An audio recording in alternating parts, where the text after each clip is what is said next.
네, 안녕하세요, 여러분. 토지3D입니다. 이번 시간에는 지난 6강 트립시트 텍스처 제작에 이어서 7강인 데칼시트 텍스처 제작입니다. 요 데칼시트라고 하는 것은 오브젝트 표면에다가 붙이는 스티커 같은 개념이고요. 요 스티커들은 언리얼 엔진에 있는 디퍼드 데칼 쉐이더를 이용해가지고 최종적으로 구현을 하게 돼요. 그래서 오늘 그 표면에다가 박스 표면에다가 붙여볼 스티커들은 이런 식으로 한번 구성을 해서 제작을 해볼 거고요. 이제 여러분들도 한번 따라오시면 될 것 같습니다. 자, 여기서 먼저 지난 시간에 트림 텍스처를 제작한 그래프 파일이 있죠. 요 그래프 패키지, 요거를 이제 패키지라 그러고 요 밑에 있는 걸 그래프 파일이라 그러는데 요 패키지 파일에서 우클릭을 해서 뉴 버튼을 누르면은 이렇게 서브스턴스 그래프를 생성을 할 수 있습니다. 자, 그래서 요 그래프를 누르시면은 네, 또 지난번처럼 메탈릭 러프니스 템플릿을 기준으로 제작을 할 거고요. 그래서 요 그래프 네임을 이번에는 t 언더바 데칼 세트라고 한번 이름을 정하고 OK 버튼을 눌러서 생성을 할 건데 이번에도 페어런트 사이즈는 1024를 기준으로 하고 나머지 밑에 있는 것들은 그대로 가도록 하겠습니다. 자, OK 버튼을 누르면 이렇게 텍스처를 출력하기 위한 아웃풋 노드들이 나와 있는 프리셋으로 생성이 되겠죠. 자, 먼저 요 데칼 시트를 제작을 하기 위해서는 우리가 몇 가지 파일을 요 경로에서 가져올 필요가 있어요. 먼저 서브스턴스 페인터가 설치가 되어 있어야 되는데 자, 서브스턴스 디자이너가 설치된 경로, 프로그램 파일의 어도비에 어도비 서브스턴스 3D 페인터, 리소스, 스타터 에셋, 알파의 심볼이라는 경로로 들어가셔서 이렇게 총 몇 개죠? 7개. 7개의 알파 텍스처를 임포트를 좀 해주셔야 돼요. 그래서 요 사인 인탱글먼트 하자드 사인 익스플로시브, 사인 바이오 해저드, 사인 제너럴 데인저, 사인 커션 버티컬, 사인 플레이머블, 사인 포비든 밴드 이렇게 총 7개의 리스트들을 가져와 주시면 돼요. 이것들은 이렇게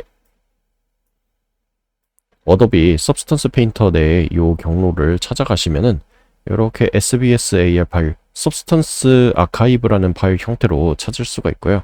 요 안에 해당 데이터들이 존재하고 있습니다. 그래서 요 SBS AR 파일은 그냥 드래그 앤 드롭 하시면 바로 임포트가 되기 때문에 이런 식으로 끌어서 아까 요 메모장에 있는 요 이름 리스트들을 임포트를 드래그 앤 드롭으로 해주시면 됩니다. 자, 이렇게 임포트를 완료했습니다. 이렇게 스티커로 사용하기 위한 알파 텍스처들을 서브스턴스 페인터에 있는 라이브러리 쪽에서 가져왔습니다. 자, 요 느낌을 이제 제작을 해봐야 되겠죠. 자, 먼저 여기 있는 상단에 요 경고 느낌의 페인팅 느낌이랑 그리고 바코드 느낌을 먼저 제작을 하고 그 다음에 요 문양들을 배치를 한 다음에 요 옆에 있는 요런 볼트나 또는 요거는 이제 전등입니다. 이미시브 소스로 광원 소스로 쓸 부분이고 요거는 이제 장식용으로 쓸 부분이고요. 맨 마지막으로는 이제 폰트를 여러분들이 넣고 싶은 걸 넣어주시면 됩니다. 자, 요 세트를 제작을 진행을 해볼게요. 자, 먼저 그라디언트 리니어 3번을 먼저 꺼낼게요. 이 그라디언트 리니어 3번은 지난번에도 한번 설명을 드렸듯이 이런 느낌의 그라디언트 데이터죠. 이런 뭐라 그래야 될까요? 이거 콘 뾰족한 느낌? 이런 뾰족한 느낌의 그라디언트에 해당합니다. 자, 이 녀석을 먼저 그 페인트, 경고 페인트 같은 느낌을 내기 위해 가지고 여러 개의 타일링을 좀 해줄 필요가 있습니다. 그래서 이거를 원하는 개수만큼 이렇게 타일링을 좀 진행을 해주시면 돼요. 대략 15개로 가시죠. 타일링은 15개로 지정을 해줬고요. 그 다음에 블렌드 노드를 이용을 해가지고 이제 요 노드 요 그라디언트 노드를 좀 까진 듯한 느낌을 줄 거예요. 그 느낌을 주기 위해서 우리는 이제 그런지 맵 11번 요걸 이용할 겁니다.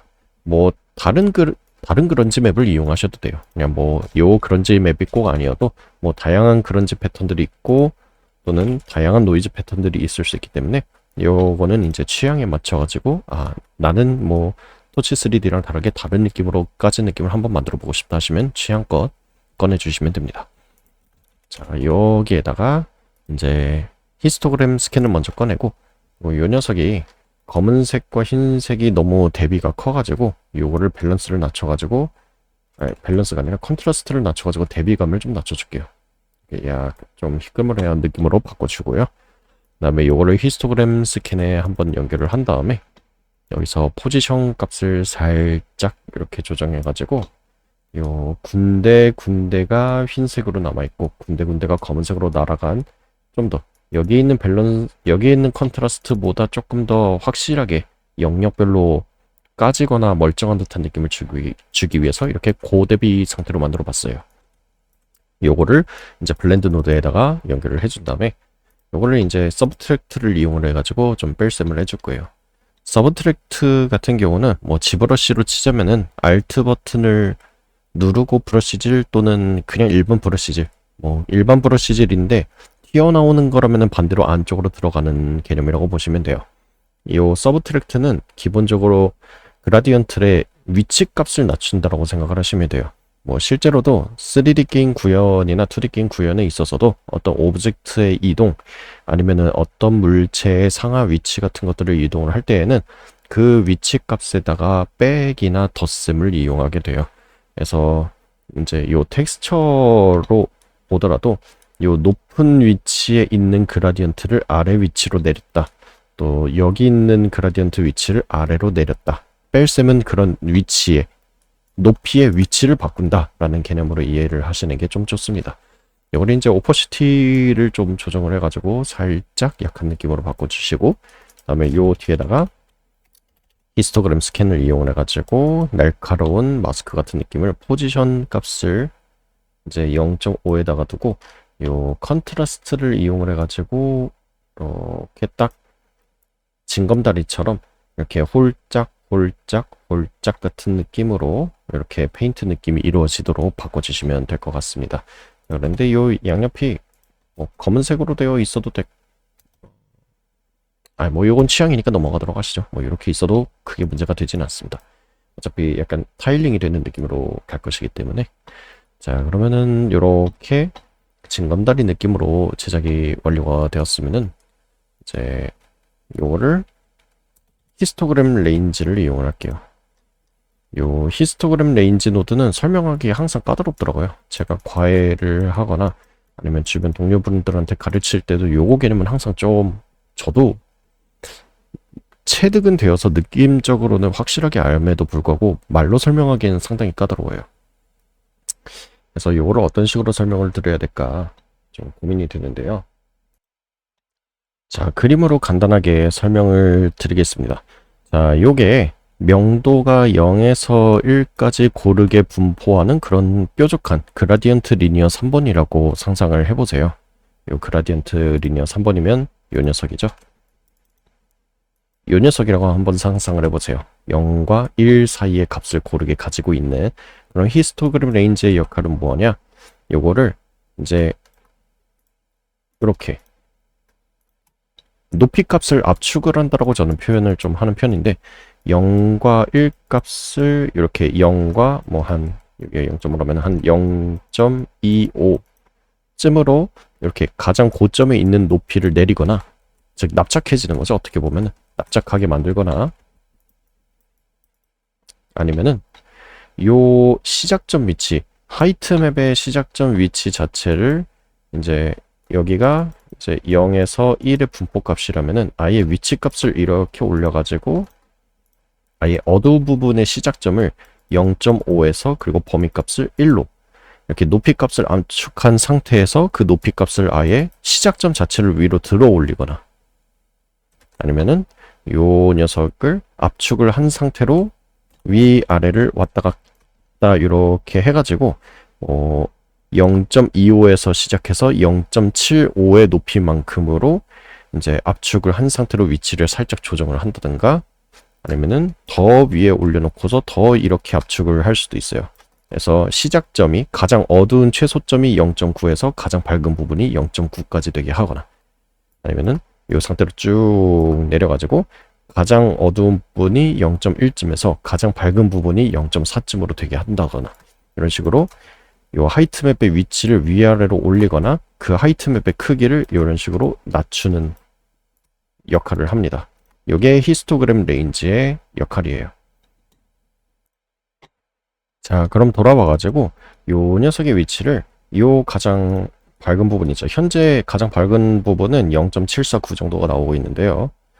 이제 그에 반해서 요 가장 어두운 부분은 0.25에 25 정도가 나오고 있죠. 히스토그램 레인지를 입력하자마자 지금 0에서 요 1에서 가장 밝은 부분이 1에서 가장 어두운 부분이 0이었는데 요 위치 값이 가장 어두운 부분의 위치가 0.25가 됐고 가장 밝은 부분이 0.75가 됐어요. 그래서 그러면 여기서는 어떤 식으로 할 거냐? 가장 밝은 부분은 1로 내비둔 상태에서 가장 어두운 부분이 한 0.8이나 9쯤으로 올라오도록 한번 제작을 해볼 거예요.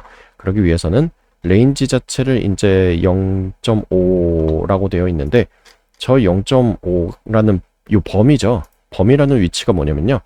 요 가장 밝은 부분과 가장 어두운 부분 사이의 그 크기예요.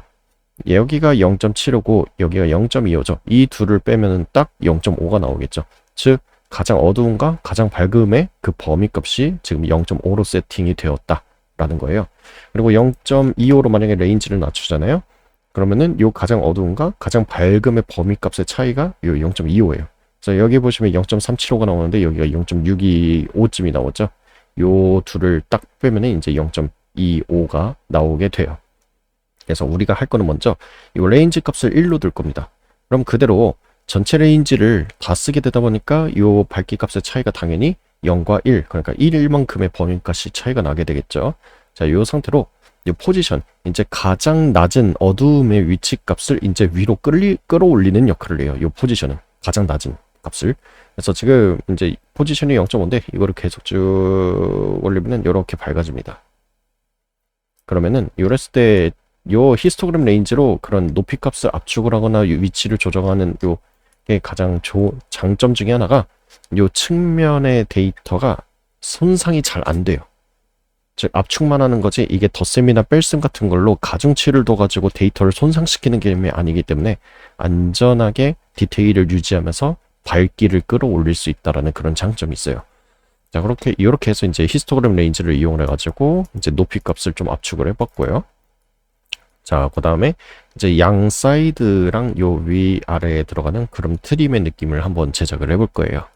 자, 그거는 그라디언트 리니어 3번을 꺼내서 요 트랜스포메이션 2D 노드를 이용을 해가지고 요 타일링 모드를 이제 앱솔루트 이제 요 로컬에서만 타일링 모드를 바꿀 거니까 타일링 모드를 바꾸고 이제 호리즌털 타일링 가로로만 타일링이 되게 하고 세로는 끊어버리고 이 상태로 이제 쉬프트 클릭 드래그를 해서 요 트랜스폼 기저모를 위로 올리면은 이렇게 이제 위쪽 트림의 위치를 만들어낼 수가 있죠. 이 상태로 밉맵 모드를 오토매틱이 아니라 요 가운데에 뾰족한 디테일이 날아가는 걸 방지하기 위해서 매뉴얼로 바꿔줘야 되겠죠. 그래서 한번 또 매뉴얼로 바꿔주겠습니다. 자, 그 다음에 요 위에다가 또 블렌드 노드를 얹어주고 그 다음에 클라우드 노이즈 2번을 이용을 하는데 또 스케일을 한 번 더 준 다음에 요 히스토그램 스캔을 이용을 해가지고 또 약간 고대비 상태로 만들어 볼게요. 이렇게 대비감이 좀 있는 상태로 해서 멀쩡하게 까질 부분과 이제 많이 까질 부분 같은 그런 베리에이션이 들어갈 수 있도록 해주고 자, 요 상태로 또 서브트랙트 빼기를 이용해 가지고 위치 값들을 좀 날려주고요. 이렇게 살짝 오퍼시티를 조정을 해도 되고요. 요 상태로 히스토그램 스캔을 이용을 해가지고 또 이제 가장 밝은 부분을 납작하게 펴주면은 모서리 쪽에 까진 듯한 느낌만 이런 식으로 딱 들어가게 되겠죠.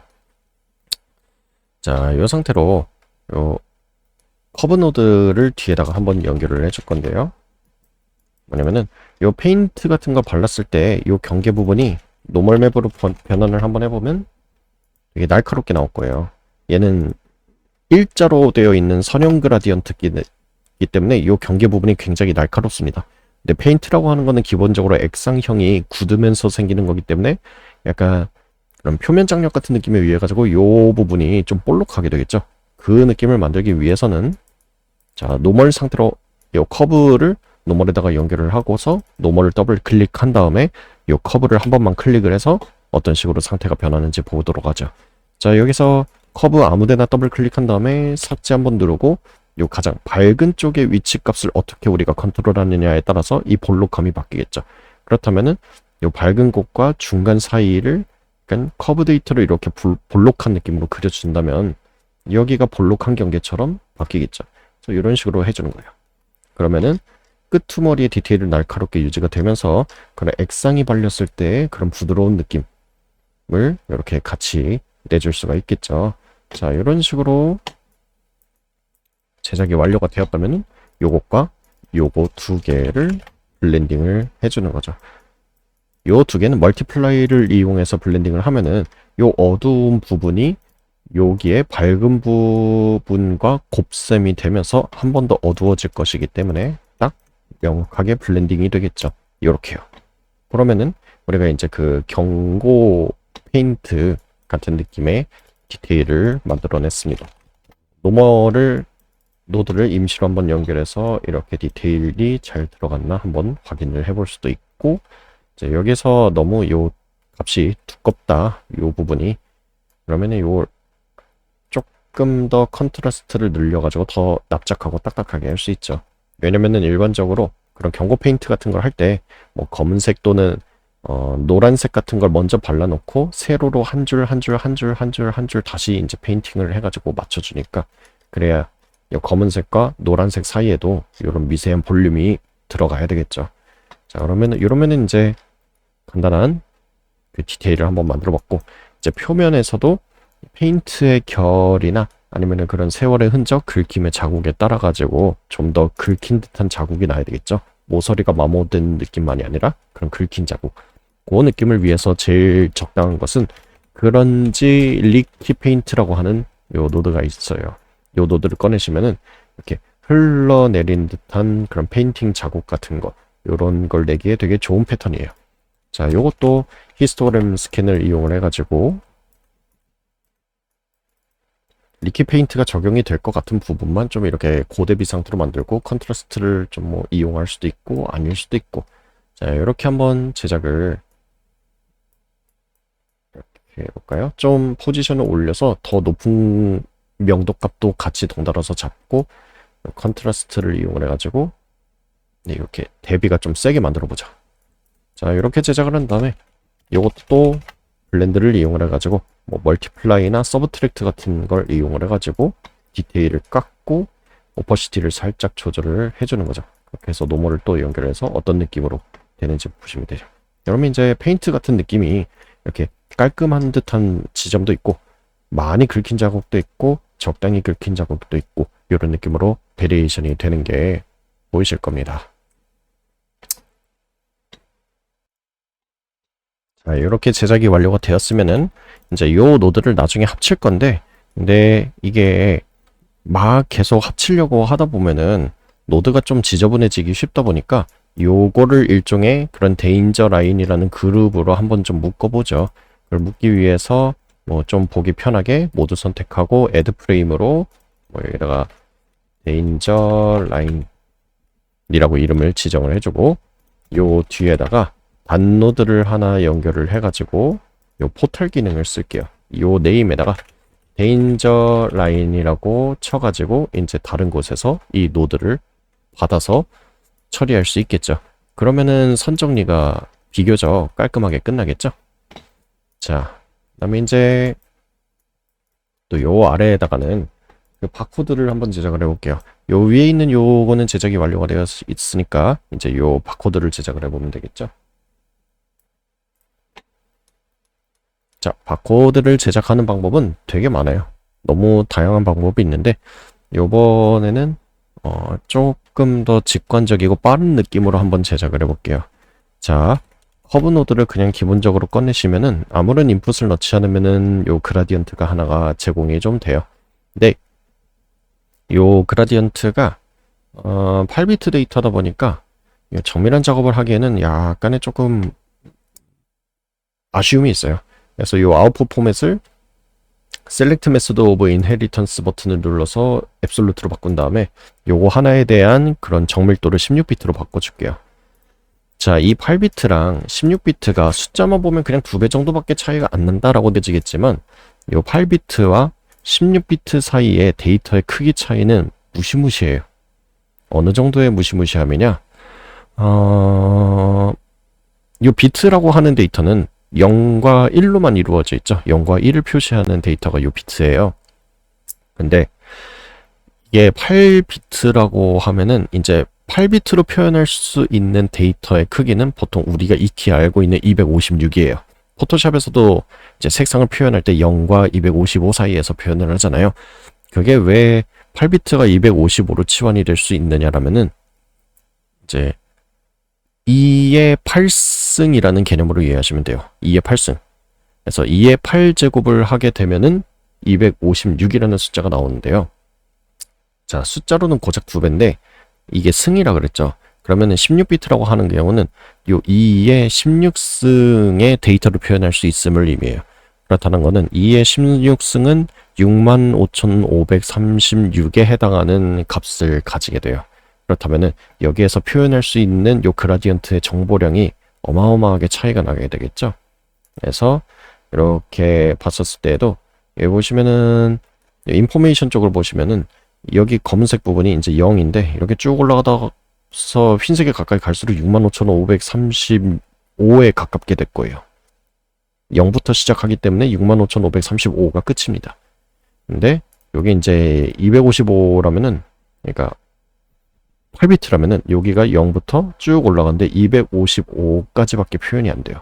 그렇다는 거는 얘가 눈으로 보기에는 별 차이가 없어 보임에도 불구하고 품질은 대단히 떨어진다는 걸 의미해요. 자, 요거를 노멀로 한번 변환을 해볼게요. 테스트 삼아서 한 50쯤으로 하면은 자, 노멀에 웬 계단이 엄청나게 많이 생겼죠. 이게 각 그라디언트 픽셀 사이에 있는 정보값을 보관하는 서브 픽셀, 그 필터링의 개념이 255단계로는 부드러움을 표현하는 데에는 한계가 있다는 거예요. 그러다 보니까 얘가 어마어마하게 깨진 듯한 느낌의 그라디언트를 갖게 되는데, 자, 이거 한 100으로 해볼게요. 그럼 차이가 어마어마하게 나겠죠? 자, 표현 자체가 안 돼요. 데이터가 많이 박살이 났죠. 자, 근데 여기서 이제 65,535단계로 해본다면은 그 계단 현상이 눈에 보이지도 않을 정도로 어마어마하게 깔끔하게 나오겠죠? 이렇게 돼요. 대단히 깔끔해졌죠. 이게 뭐 그라디언트에서 티가 안 날 수도 있는데, 예를 들어서 파라볼로이드 같은 걸로 이런 구체형에 가까운 걸로 8비트로 데이터를 한번 바꾸면은 얘가 8비트로 떨어지질 않는군요. 그러면 8비트로 강제로 한번 다운을 시켜볼게요. 다른 8비트 비트수를 조절하기 편한 이 블렌드 노드를 이용을 해서 자 8비트로 데이터를 다운을 해버린 다음에 이렇게 연결을 하면은 이렇게 256단계로만 요 그라디언트를 표현할 수 있으니까 굉장히 품질이 열악해진 걸 볼 수가 있죠. 하지만 16비트로 원복을 하게 되면은 65,535단계로 표현을 하니까 어마어마하게 깔끔한 이미지를 얻어낼 수 있음을 보이죠. 그렇기 때문에 요 컬러 작업이나 익스포트를 위해서는 언리얼 엔진을 익스포트하기 위해서는 최종적으로 8비트가 되어야 되지만 중간에 작업하는 대부분의 작업물들은 8비트로 떨어지지 않도록 좀 주의를 해주세요. 요 밑에 몇 비트의 이미지를 이용하고 있는지 이렇게 표시가 되거든요. 흑백은 L16이고요. 그리고 컬러는 C16이라고 표현이 되기 때문에 이것을 보고서 잘 이제 제작을 해주시면 됩니다. 자, 그래서 이 커브 노드는 인풋을 연결하지 않는 한 기본적으로 8비트 처리가 되기 때문에 아웃풋 포맷을 반드시 8에서 16으로 변경을 해주고 이제 바코드 작업을 해보죠. 자, 바코드 작업을 위해서는 뒤에다가 시각화를 하기 위해서 좋은 노드를 하나 꺼낼게요. 퀀타이즈 그레이스케일이라고 하는 건데 요 포토샵으로 치면은 포스터라이즈 효과랑 같다라고 보시면 돼요. 그 부드러운 그라디언트를 계단형 각진 그라디언트로 바꿔주는 역할을 하죠. 그래서 요 퀀타이즈를 입력을 하면 이렇게 딱딱딱딱딱딱 끊어져요. 요 스텝의 개수만큼. 그래서 뭐 스텝의 개수를 좀 늘려서 해도 되고 줄여도 되고 취향껏 하신 다음에 지금 이게 선형으로 되어 있기 때문에 계단형으로 끊어진 거예요. 그러면 이걸 바코드처럼 보이게 하기 위해서는 어떻게 하느냐? 요 커브의 값이 랜덤한 느낌으로 아무렇게나 휘적휘적거리면 바코드 같은 느낌이 되겠죠. 그래서 요거를 이렇게 무작위로 내고 싶은 느낌을 이렇게 내주면은 바코드 같은 느낌으로 바뀌게 됩니다.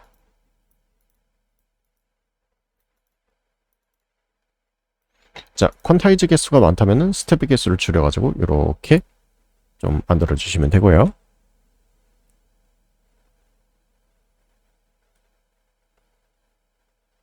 그 다음에 뭐 뒤에서 다시 요 커브를 좀 더 조정을 해가지고 좀 더 균일한 그런 바코드의 개수가 나올 수 있도록 이렇게 옮겨가면서 하거나 아니면 불필요하면 지우거나 하는 식으로 이렇게 작업을 좀 진행을 해주시면 돼요.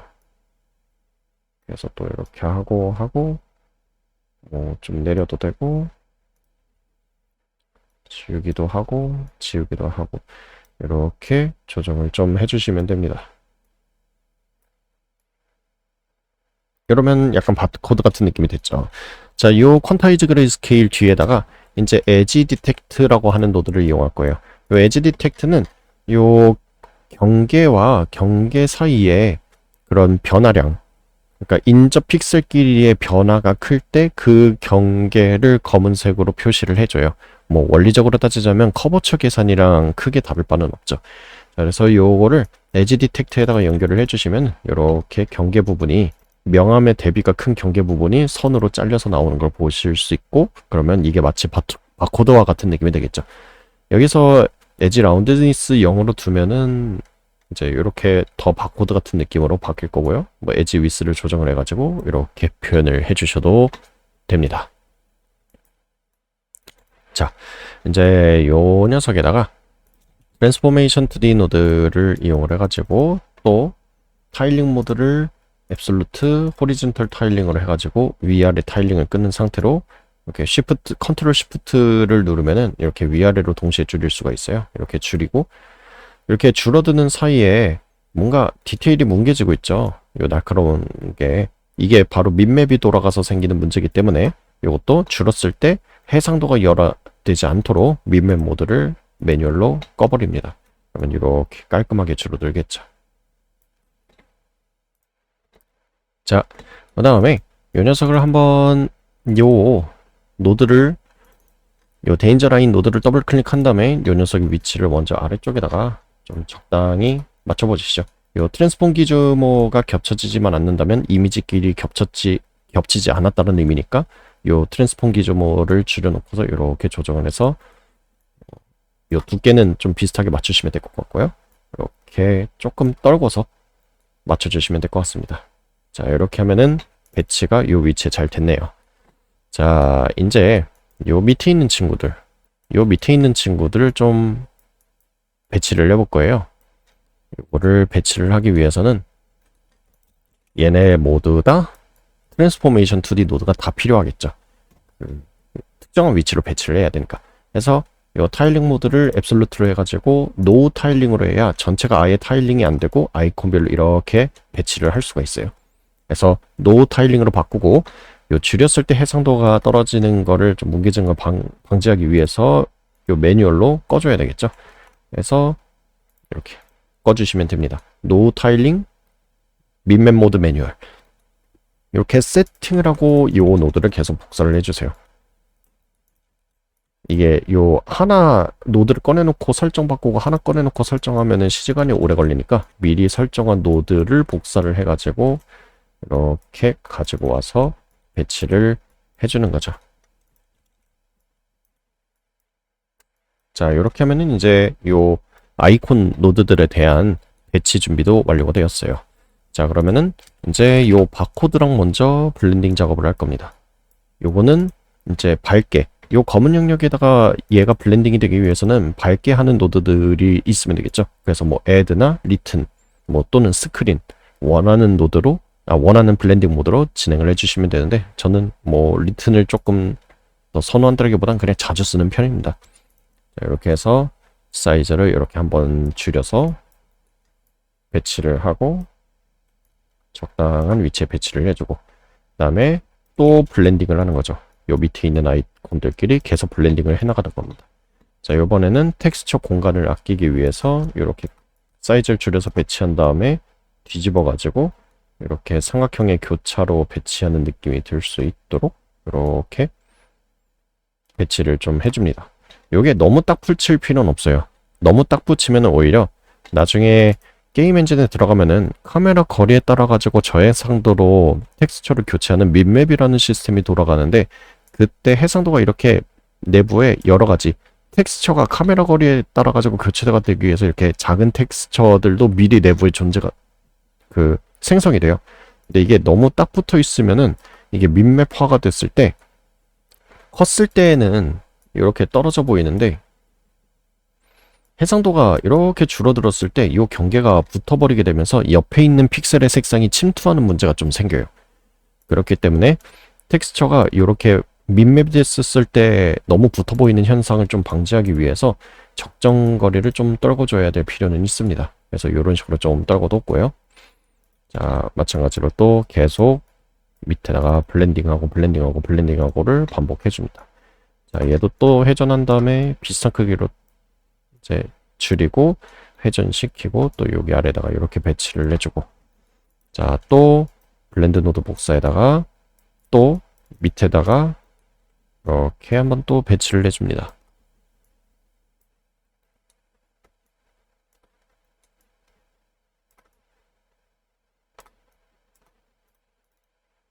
자, 됐습니다. 자, 그 다음에 또 요 밑에 있는 걸 배치를 해야 되는데 이번에는 요 아이콘과 요 아이콘을 합쳐가지고 뭐 화기염금 뭐 이런 느낌으로 한번 만들어 볼게요. 요거는 블렌드 노드를 꺼내가지고 이 두 개끼리만 먼저 리틴으로 블렌딩하고 이 녀석의 사이즈를 내리고 줄이고 가운데 오게끔 이렇게 배치를 해서 합성을 한 다음에 또 요 아이콘과 요 아이콘 이렇게 블렌딩을 하는 거죠. 여기 사이에 또 트랜스포메이션 2D 노드를 그대로 미리 설정 값이 된 거를 하나 복사에다가 가져와서 요거를 이제 줄이고 배치를 하는 거죠. 네, 이렇게 배치를 하고 그다음에 또 마지막으로 요 동그라미도 이렇게 가져와서 사이즈를 줄이고 밑에다가 뭐 이런 식으로 좀 배치를 해주면 네, 그럼 아이콘 세트 이런 스티커 같은 세트들이 1차적으로 좀 완료가 됐죠. 자, 그 다음에 이제 요 밑에다가는 폰트를 또 합쳐볼 겁니다. 그 폰트를 제작하기 위해서 여기에 텍스트라고 검색을 하면은 폰트를 제작할 수 있는 노드가 나옵니다. 여기에 뭐 이렇게 커션이라고 치고 뭐 폰트는 여러분들이 선호하시는 폰트로 바꿔주시면 될 것 같습니다. 일단 요 폰트로 저는 해볼게요. 뭐 이렇게 납작하기도 좀 해보고 이렇게 커션 폰트를 하나 만들었고요. 이제 여기에 뭐 폰트도 느낌표 쓰고 리프트 히어라고도 쳐보고 뭐 여길 드세요 같은 그런 주의 문구도 붙여주고 뭐 저는 제 채널도 한번 홍보를 해야 되기 때문에 이제 폰트로 또 토치 3D 아카데미라고 쳐서 이렇게 사이즈를 또 줄여서 이렇게 폰트를 만들어 보겠습니다. 자, 요 뒤에도 트랜스포메이션 2D 노드를 배치를 하고 타일링 모드를 노 타일링으로 끄고 뮤밋 모드를 매뉴얼로 해주고 요거를 복사를 해서 하나 둘 셋 이렇게 연결을 해준 다음에 이번에 또 요 밑에 있는 여분 공간에다가 폰트를 또 배치를 해주는 겁니다. 여기 조금 이제 정리가 산만해 보이니까 여기 정리 한번 해주죠. 여기도 이렇게 가져와서 두고 여기도 이렇게 가져와서 두고 또 가져와서 두고 또 가져와서 이렇게 두고, 그다음에 여기도 이렇게 마지막으로 한 번 더 가져와서 좀 정리를 해줬습니다. 이렇게 정리를 한번 했고요. 그 다음에 또 블렌드 노드 이용해서 리튼으로 블렌딩 모드를 바꾼 다음에 사이즈를 줄여서 원하는 위치에 폰트를 이렇게 배치하고, 사이 간격은 좀 잘 떨고 주시고, 그 다음에 여기로 또 블렌드 모드 또 이용해서 이렇게 내리고 줄여서 원하는 위치에 이렇게 배치를 좀 해주시고, 뭐 나중에 여기 뭐 더 넣을 수도 있으니까 공간 남겨두죠. 이렇게. 자, 그 다음에 마지막으로 또 연결하고 저의 채널 토치 3D 아카데미를 이렇게 맨 밑에다가 한번 배치를 해봤습니다. 여러분들은 또 이제 각자 하고 싶으신 그런 폰트 같은 것들을 다양하게 넣어주시면 될 것 같습니다. 자, 이렇게 하면은 일단 그런 폰트와 스티커 그리고 바코드에 대한 그런 데칼 세트는 완성이 되었습니다. 뭐, 요 바코드는 뭐 조금 더 바꾸고 싶으시면 이렇게 그냥 바로바로 이렇게 시각화로 보면서 이렇게 수정을 해도 됩니다. 이렇게 조금 더 수정하고 엣지 두께 조금 더 줄여서 이렇게 더 바코드 같은 느낌으로 바꿔볼 수도 있겠죠. 자, 이렇게 하면은 바코드까지도 어느 정도 준비가 완료가 됐네요. 자, 이렇게 준비가 완료가 되었으면 이제 얘네들을 단체로 그런 페인트 같은 느낌으로 바꿀 거예요. 뭐 얘도 같이 바꿨으면 되는 거 아닌가 싶겠지만, 얘는 이제 요 위에 한 번 더 레이어처럼 얹어지고 볼록한 느낌도 들기 때문에 요런 조금 특수한 느낌을 내기 위해서 얘만큼은 별개로 제작을 해줬지만, 나머지는 비슷한 느낌으로 그냥 한 겹만 발린 페인트, 흰색 페인트 같은 느낌으로 만들 거기 때문에 요 그룹 길이는 전부 다 묶어가지고 동일한 느낌을 주도록 할 거예요. 자, 그러기 위해서는 먼저 경사 데이터가 있어야만, 그라디언트 데이터가 있어야만 모서리를 깎거나 평탄화하거나 하는 편집을 우리가 할 수 있잖아요. 그렇기 때문에 다시 당연히 경사를 생성해주는 요 베벨 노드 요걸 연결을 한 다음에 요 디스턴스 값을 줄여가지고 이렇게 경사 데이터를 좀 만들어 주시면 돼요. 이게 가장 큰 면적은 항상 나중에 다 메꿔지고, 요 작은 애들부터 먼저 메꿔지는 경향이 있기 때문에 모든 데이터가 반드시 이 표면적의 가운데까지 모든 데이터가 다 그라디언트화될 필요까지는 없어요. 그렇기 때문에 이제 적당히 작은 애들이 적당한 밝기를 가지는 선에서만 이 디스턴스 값을 조정을 해주시면 됩니다. 자, 이렇게 한 다음에 이제 블렌드 노드를 이용을 하고, 또 위에 있는 이 클라우드 이번 노이즈 히스토그램 세팅이 된 거를 그대로 복사를 해서 또 활용을 해볼 수가 있겠죠. 그래서 이거를 그대로 연결을 해주신 다음에 이제 여기에서 또 서브트랙트를 이용해 가지고 이제 모서리에 그런 파괴되는 듯한 느낌을 내준 다음에 서브트랙트를 살짝만 줘야 요 가장자리 경계가 너무 많이 날아가지 않겠죠. 그래서 살짝만 줘서 만들어 준 다음에 또 위에서 한 것과 같이 히스토그램 스캔을 이용을 해가지고 이렇게 평탄 작업을 해주면은 모서리들이 이렇게 깨지고 날아간 듯한 느낌이 되겠죠. 그래서 또 서브트랙트를 조금 살짝만 주도록 하죠.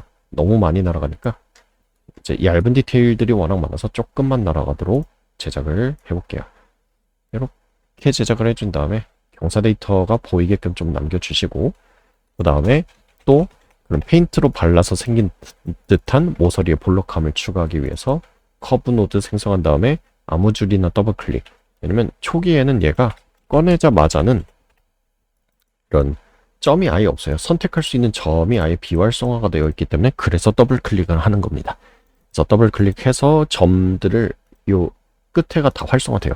그럼 요거 지우고 이제 끝에 있는 점 하나 잡아서 이제 커브를 쓸 수 있는 탄젠트 조절자를 만들고, 그 다음에 쭉 당겨가지고 모서리 데이터를 만들어 주면은 이제 노멀 노드로 한번 시각화만 해보면은 이렇게 볼록한 느낌의 뭔가를 좀 만들어낼 수가 있겠죠. 이렇게 너무 강도값이 쓸 때에는 지나치게 쓰면 거의 직각이 나오니까 적당한 각도의 강도를 가지도록 하긴 해야 됩니다. 이렇게 했었을 때 그죠? 다 페인트화 되어서 뭔가 까지거나 벗겨지거나 하는 느낌으로 모서리 쪽이 그렇게 만들어졌죠. 자, 요거 뒤에도 당연히 요 그라디언 요 그런지 리키 페인트 노드를 그대로 또 하나 더 복붙해가지고 요 녀석과 요 녀석을 한번 블렌딩을 해가지고 또 페인트 칠이 고르지 못해가지고 생기는 그런 균열 같은 느낌을 이렇게 또 제작을 해줄 수가 있겠죠.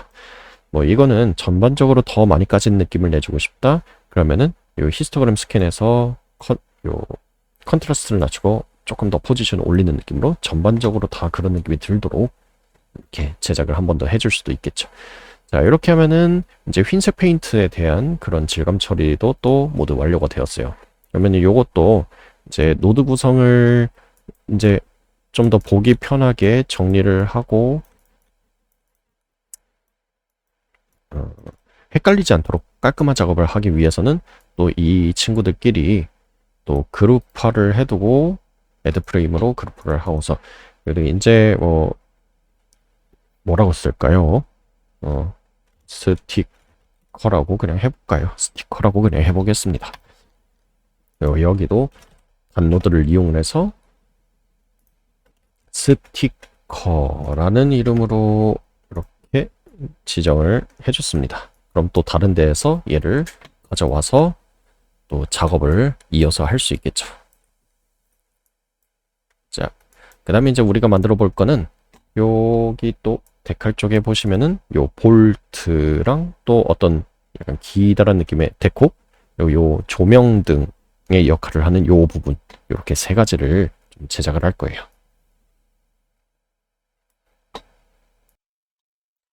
자, 먼저 간단하게 볼트부터 제작을 해보시죠. 아이고.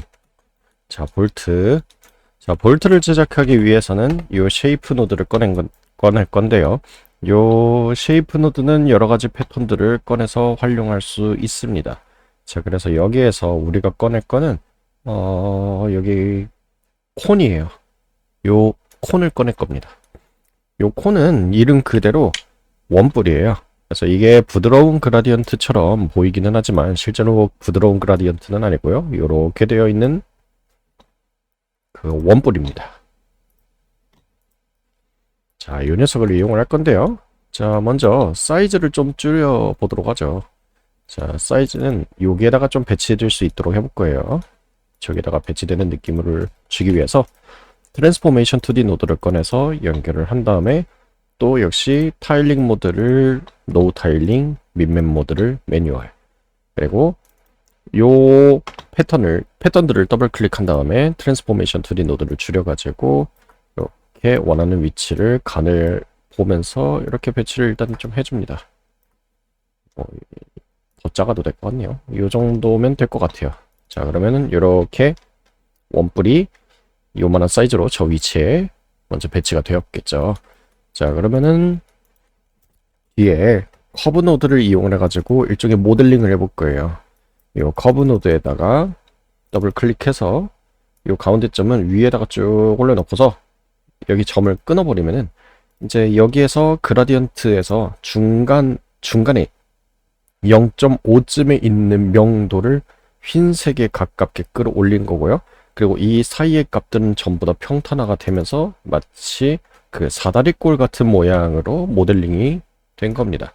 자, 뭐 그거를 간단하게 시각화를 해보자면 노멀 노드를 이용해서 보면은 이렇게 사다리꼴 모양의 원뿔은 아니고 뭐 원뿔의 위에가 잘려나간 듯한 형상이 되었죠.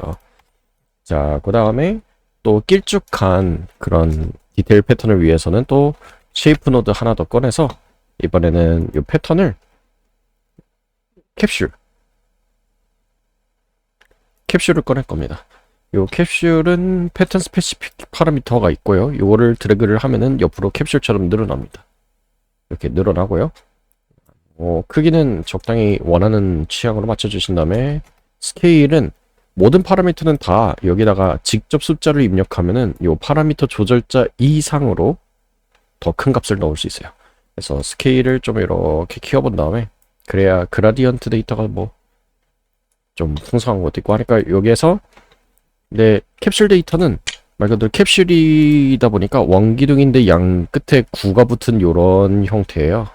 딱 요런 형태다 보니까 얘를 이제 여기 보이는 디테일처럼 이렇게 고르게 딱 고른 듯한 느낌으로 경사가 일직선, 일직선, 일직선, 일직선 같은 느낌으로 만들기에는 원형이다 보니까 약간 부적절한 감이 있습니다.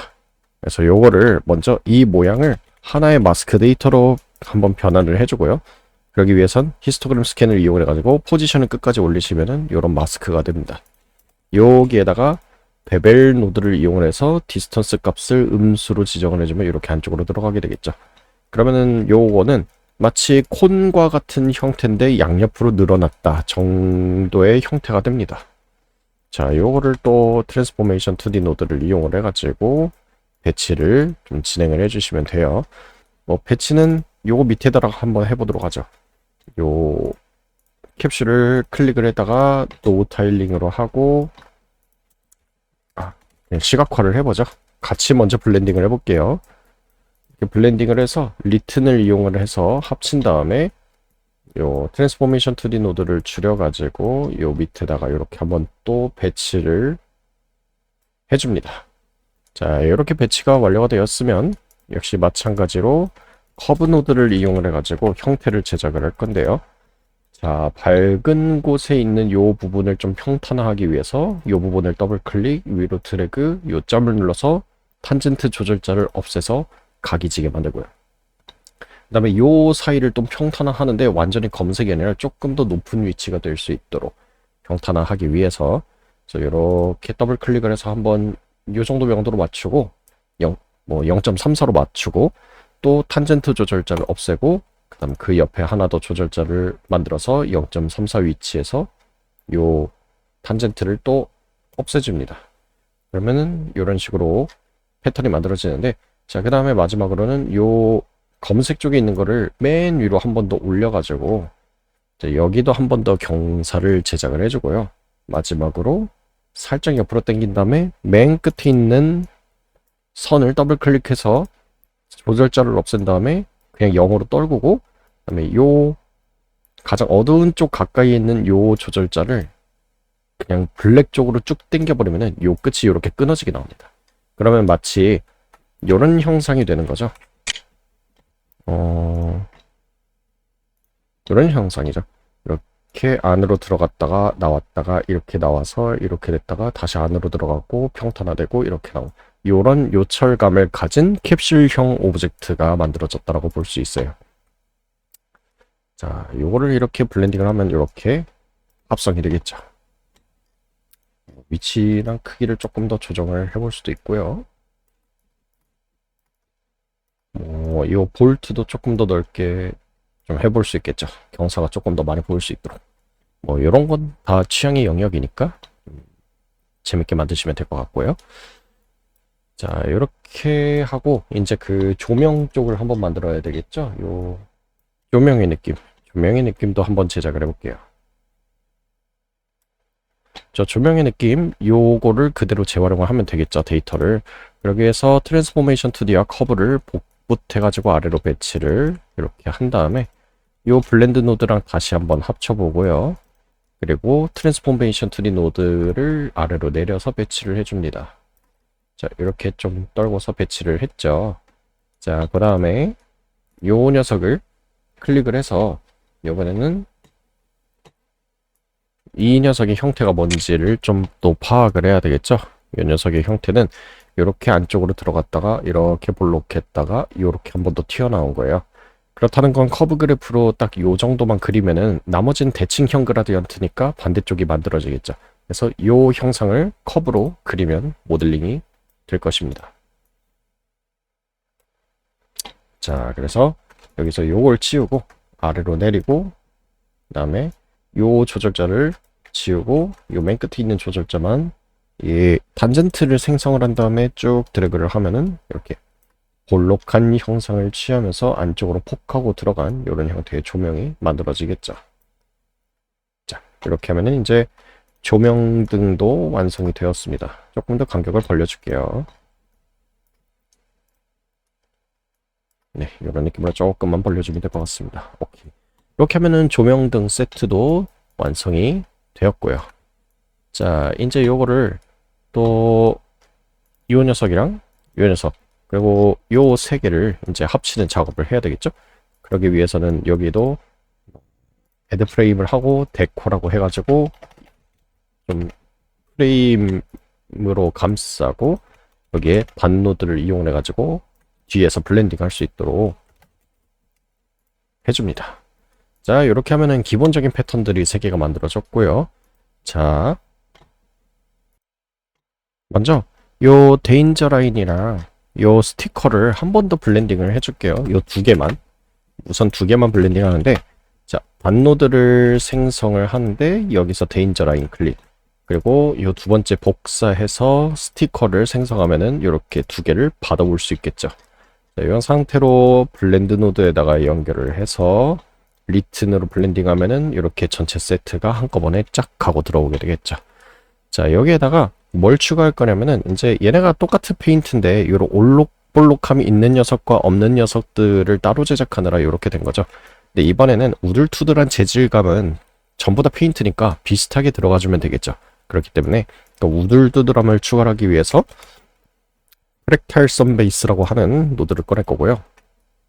얘도 노이즈 패턴 중에 하나인데 그런 노이즈의 주기값이라고 해야 될 거예요. 그런 노이즈의 그런 정도를 조금 더 세심하게 컨트롤할 수 있어요. 요 러프니스를 거칠게를 올리면 굉장히 거친 느낌, 낮추면은 되게 부드러운 펄리 노이즈와 같은 느낌으로 이렇게 조절을 좀 할 수 있어요.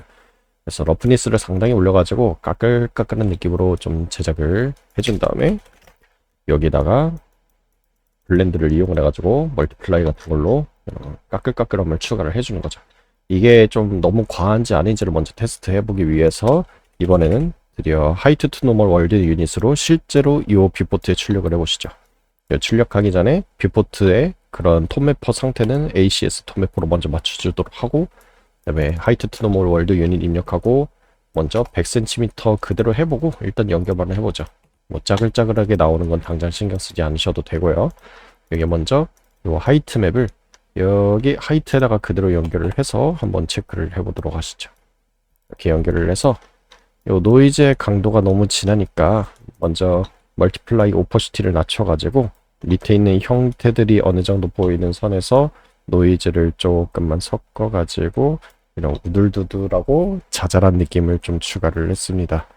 자, 이렇게 추가한 상태로 머트리얼의 에디트로 넘어가서 요 데칼 시트들의 튀어나오는 정도가 어느 정도 되는지를 좀 결정을 해보죠. 테셀레이션 팩터를 16으로 올려가지고 폴리곤을 서브 디바이드를 한 다음에 그래서 깊이 값이 근데 페인트는 되게 약하게 올라가죠. 그러니까 한 미세한 볼륨감 요 정도면 되겠네요. 0.24cm 100cm 면적 대비 0.24cm만큼 튀어나왔다고 지정을 했으니까 요 값을 복사해서 요 하이트 뎁스에다가 입력을 해주시죠. 그러면은 0.24cm만큼 튀어나왔을 때 이런 페인트들의 그런 요철량이 이렇게 나오게 되겠죠. 자, 이러니까 뭐 생각보다 무난한 정도의 요철량을 가지고 있는 것처럼 보이네요. 자, 그러면 요 상태로 가시고요. 자, 여기서 이제 너무 낮췄더니 이제 노이즈가 지나치게 얕은 값으로 들어가게 되면서 보이지 않게 됐죠. 이 상태로 이제 조금씩 멀티플라이어를 더 올려서 까끌까끌한 표면의 재질을 내주면 딱 적당한 강도의 노이즈가 들어간 걸 확인하실 수 있습니다. 자, 그 다음에 뭐 요 뒤에다가 취향껏 노이즈를 몇 개 더 얹어줄 수도 있어요. 여기서 그런지 릭스를 한 번 더 얹어가지고 커다란 느낌의 이런 흘러내린 노이즈를 한 번 더 블렌딩을 해서 멀티플라이로 어둡게 하거나 서브트랙트로 빼서 조금 더 질감을 추가를 해준 다음에 요 뒤에 있는 점에서 Shift 클릭을 눌러서 앞으로 끌고 들어오면은 2개의 선 모두가 동시에 연결이 되겠죠.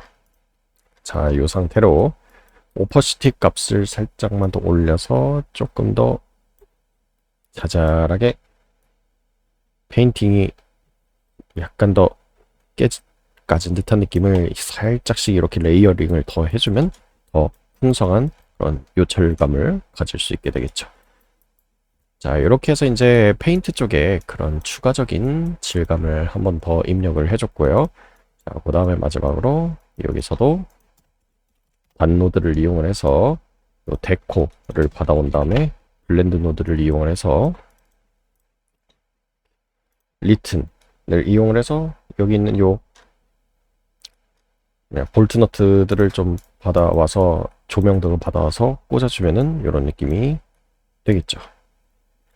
자, 근데 여기서 문제점이 뭐냐면은 이런 볼트 너트 같은 것들은 그런 들어가는 깊이감이나 여기서 튀어나와야 되는 요철량이 더 이것보다는 훨씬 더 커 보여야 될 것 같은데 얘네들이 상당히 약하게 되어 있죠. 그렇기 때문에 이 높이의 밸류, 상대적인 깊이감을 조절해야 될 필요가 있어요. 자, 우선적으로 머티리얼을 연결한 상태로 이제 에디트로 넘어가서 다시 하이트 스킬을 이렇게 키워봅니다. 이렇게 키웠을 때 이 볼트 기준을 살펴볼게요. 얘가 가장 튀어나오는 애라고 가정을 했을 때 2.13cm만큼이 적절한 것 같아요. 그럼 여기다가 먼저 2.13cm를 연결을 해주면 이 녀석은 이제 멀쩡해지는데 이제 나머지 상대적인 면이 바라보는 각들이 다른 애들은 더 커지고 있죠. 자, 이럴 때는 어떤 식으로 조정을 하느냐, 이제 얘가 A고 얘가 B이기 때문에 포그라운드 쪽이 오퍼시티에 반응해서 강도를 줄이는 역할을 합니다. 그래서 먼저 요 포그라운드 쪽에 강도를 줄여가지고 요 볼트의 위치는 높이 값은 유지한 상태로 요 녀석의 그 페인트의 상대 위치만 좀 낮춰주는 거예요. 이렇게만 낮추면은 아까 0몇 13인가요? 그쯤 입력한 값이랑 비슷한 높이가 되면서 비슷한 강도 값을 노이즈나 그런 재질감을 갖추고 있죠. 그러면은 요 녀석의 면이 바라보는 방향과 요 녀석의 면이 바라보는 방향 둘 다 이제 어느 정도 사용자가 의도한 상태에 맞게끔 조정이 된 것을 보실 수도 있어요. 자, 그에 반해서 이제 또 요 부분은 얘는 또 요 뎁스가 너무 깊은 걸 저는 좀 원하지 않아요. 요 조명등도 그렇고 이제 요거를 조정하기 위해서는 여기 커브 값으로 다시 돌아가서 여기에 있는 커브에 있는 요 가장 낮은 지점의 위치 값을 조금 올려주면은 상대 깊이가 더 튀어나오겠죠. 이렇게 말해서 조정하시면은 요 정도 경사 각도가 좀 저는 보기 좋은 것 같아요. 마찬가지로 밑에 있는 요 조명의 하이트도 너무 깊은 느낌으로 들어가지 않도록 좀 조정을 해줄 필요가 있겠죠. 이것도 튀어나오도록 조정을 해줍니다. 이렇게 살짝 원만한 느낌으로. 자, 이렇게 조정이 되었으면은 깔끔하게 요 가장 튀어나온 것과 상당히 많이 들어간 최소값과 최대값의 이런 상대적인 깊이감도 이제 올바르게 맞췄기 때문에 올바른 노멀이 되었죠. 그래서 요 하이트 뎁스의 요 깊이값 센티미터는 항상 내가 타일맵이나 트림 시트를 또는 데칼 시트를 만들 때 가장 높이 튀어나온 게 몇 센티미터냐 라고 생각을 하시면 돼요. 그래서 가장 높이 튀어나온 하이트 뎁스가 얘가 2.13cm가 되어야 되고, 그리고 그렇게 해가지고 튀어나오게 만들었을 때 다른 애들이 너무 강하게 느껴진다. 그러면 가장 튀어나온 요 고점 대비 상대적인 하이트의 밸류 값을 낮춰가지고 요 높이를 더 정교하게 조정을 하는 작업을 하셔야 돼요. 그래야만 요렇게 올바르게 면 방향을 갖추고 있는 요런 데칼 세트를 제작을 하실 수가 있어요. 자, 이렇게 완료가 되었으면 아니면은 뭐 이런 식으로 제작을 좀 해볼 수도 있어요. 근데 여기서 보시면 뭐냐, 요 가장 튀어나오는 요 애들은 그 가장 높은 고점을 가지고 있고 그 외에 이제 가장 낮은 저점은 그냥 검은색이잖아요. 그러다 보니까 요 데칼시트가 그냥 다 튀어나와 보이는 것 같은 이런 느낌이 있어요. 물론 데칼시트라서 노멀맵만 이용하면 되기 때문에 뭐 이 상태가 크게 문제가 되진 않지만 더 정교하고 포트폴리오로 쓰기 좋은 느낌으로 꼼꼼하게 만들고 싶다면은 다른 접근법도 나쁘지 않아요. 그 접근법은 무엇이냐? 요 시작하는 요 고점이랑 요 저점의 위치를 동일하게 맞추는 거예요. 그래서 어떤 식으로 하느냐? 자, 먼저 요 녀석을 히스토그램 레인지를 이용을 해가지고 요 바탕의 색깔을 0.5 정도로 맞출 필요가 있어요. 그래서 풀레인지를 1에다가 두고서 포지션을 0.75쯤으로 두면은 요 바탕이 0.5에 이제 나머지가 1에 가까운 느낌이 되면서 여기 안에 들어가 있는 디테일은 손상이 되지 않은 상태가 돼요. 요거를 그대로 한번 연결을 하고 그다음에 리튼으로 두는 거고요. 그 다음에 요 가장 높은 고점이 있죠. 요 가장 높은 고점, 이제 요 고점을 좀 낮춰주는 겁니다. 살짝. 요거를 살짝 낮출 필요는 없겠네요. 얘도 리튼으로 할 필요는 없을 것 같고요. 이따가 오버레이로 한번 진행을 해볼게요. 그러기 위해서는 데코의 바탕 컬러를 먼저 0.5로 만들 필요가 있어요. 오버레이의 역할은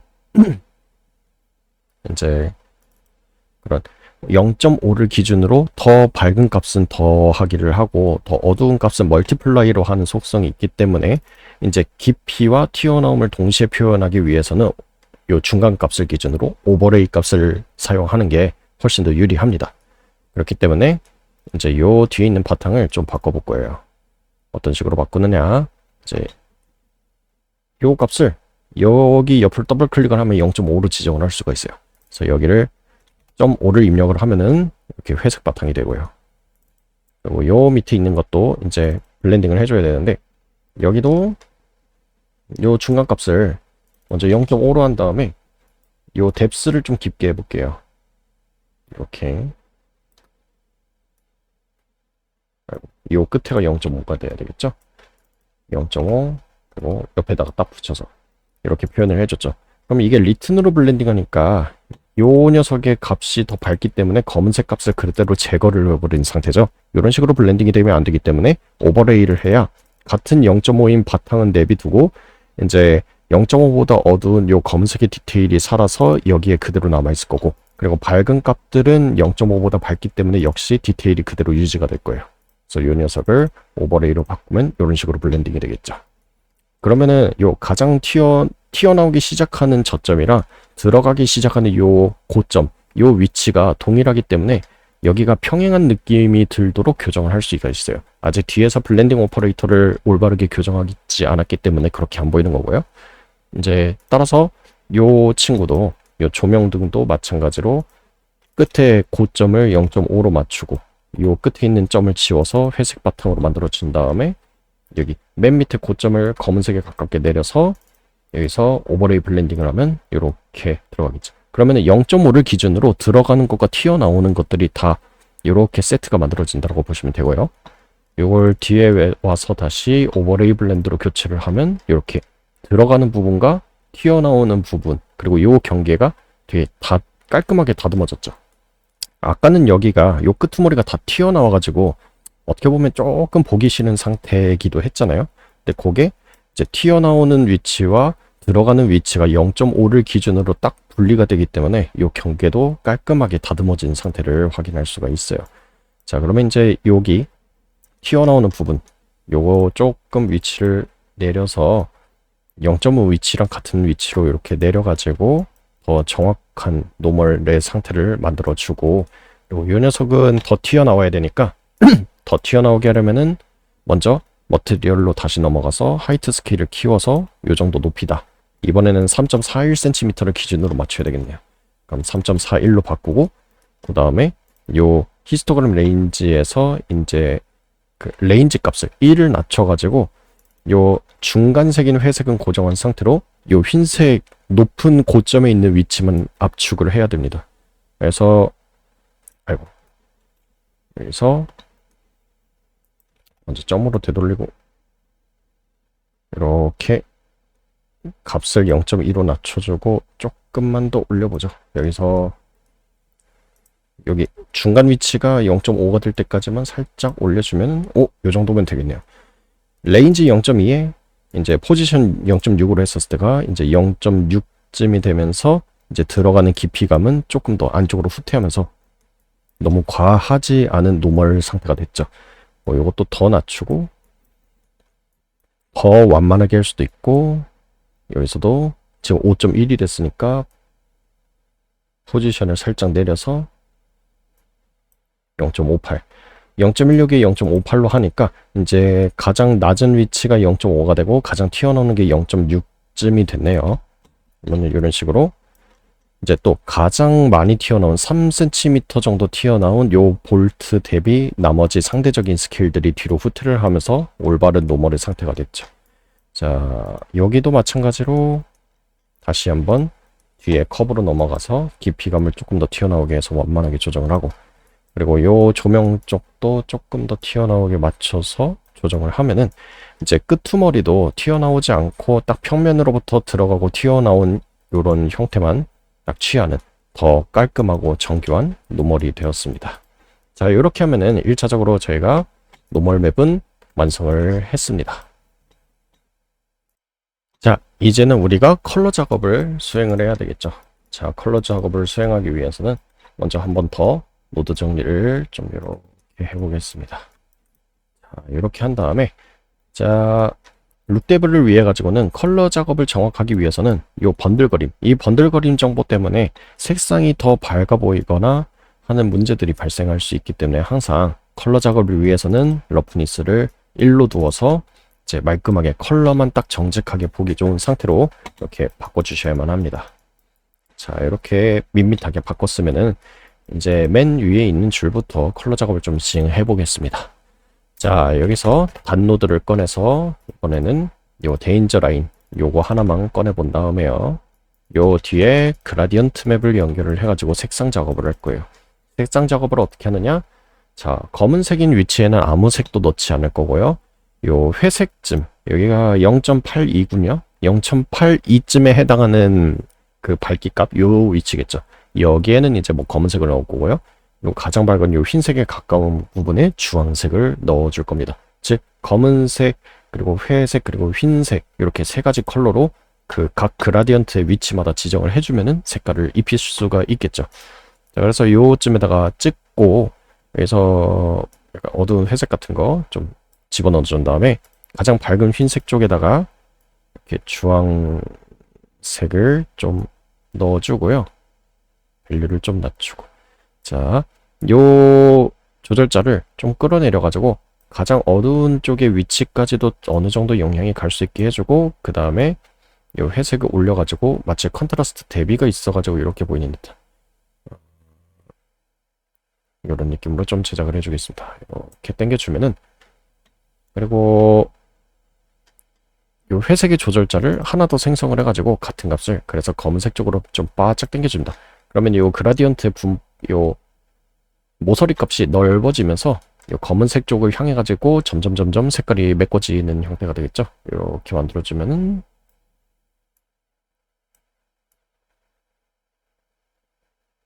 근데 여기가 주황색 들어가고 여기다 검은색 들어가는 게 조금 더 이쁠 것 같네요. 요 위아래가 끊어지니까. 그러면은 요 색반전을 조금 해보시죠. 색반전을 좀 하고 여기서 찍고 옆으로 당겨가지고 요렇게 한번 해보죠. 검은색을 발랐는데 뭐 끄트머리가 덜 발렸다 같은 느낌으로 이렇게 좀 제작을 해볼 수도 있으니까요. 자, 이렇게 한번 만들어 봤습니다.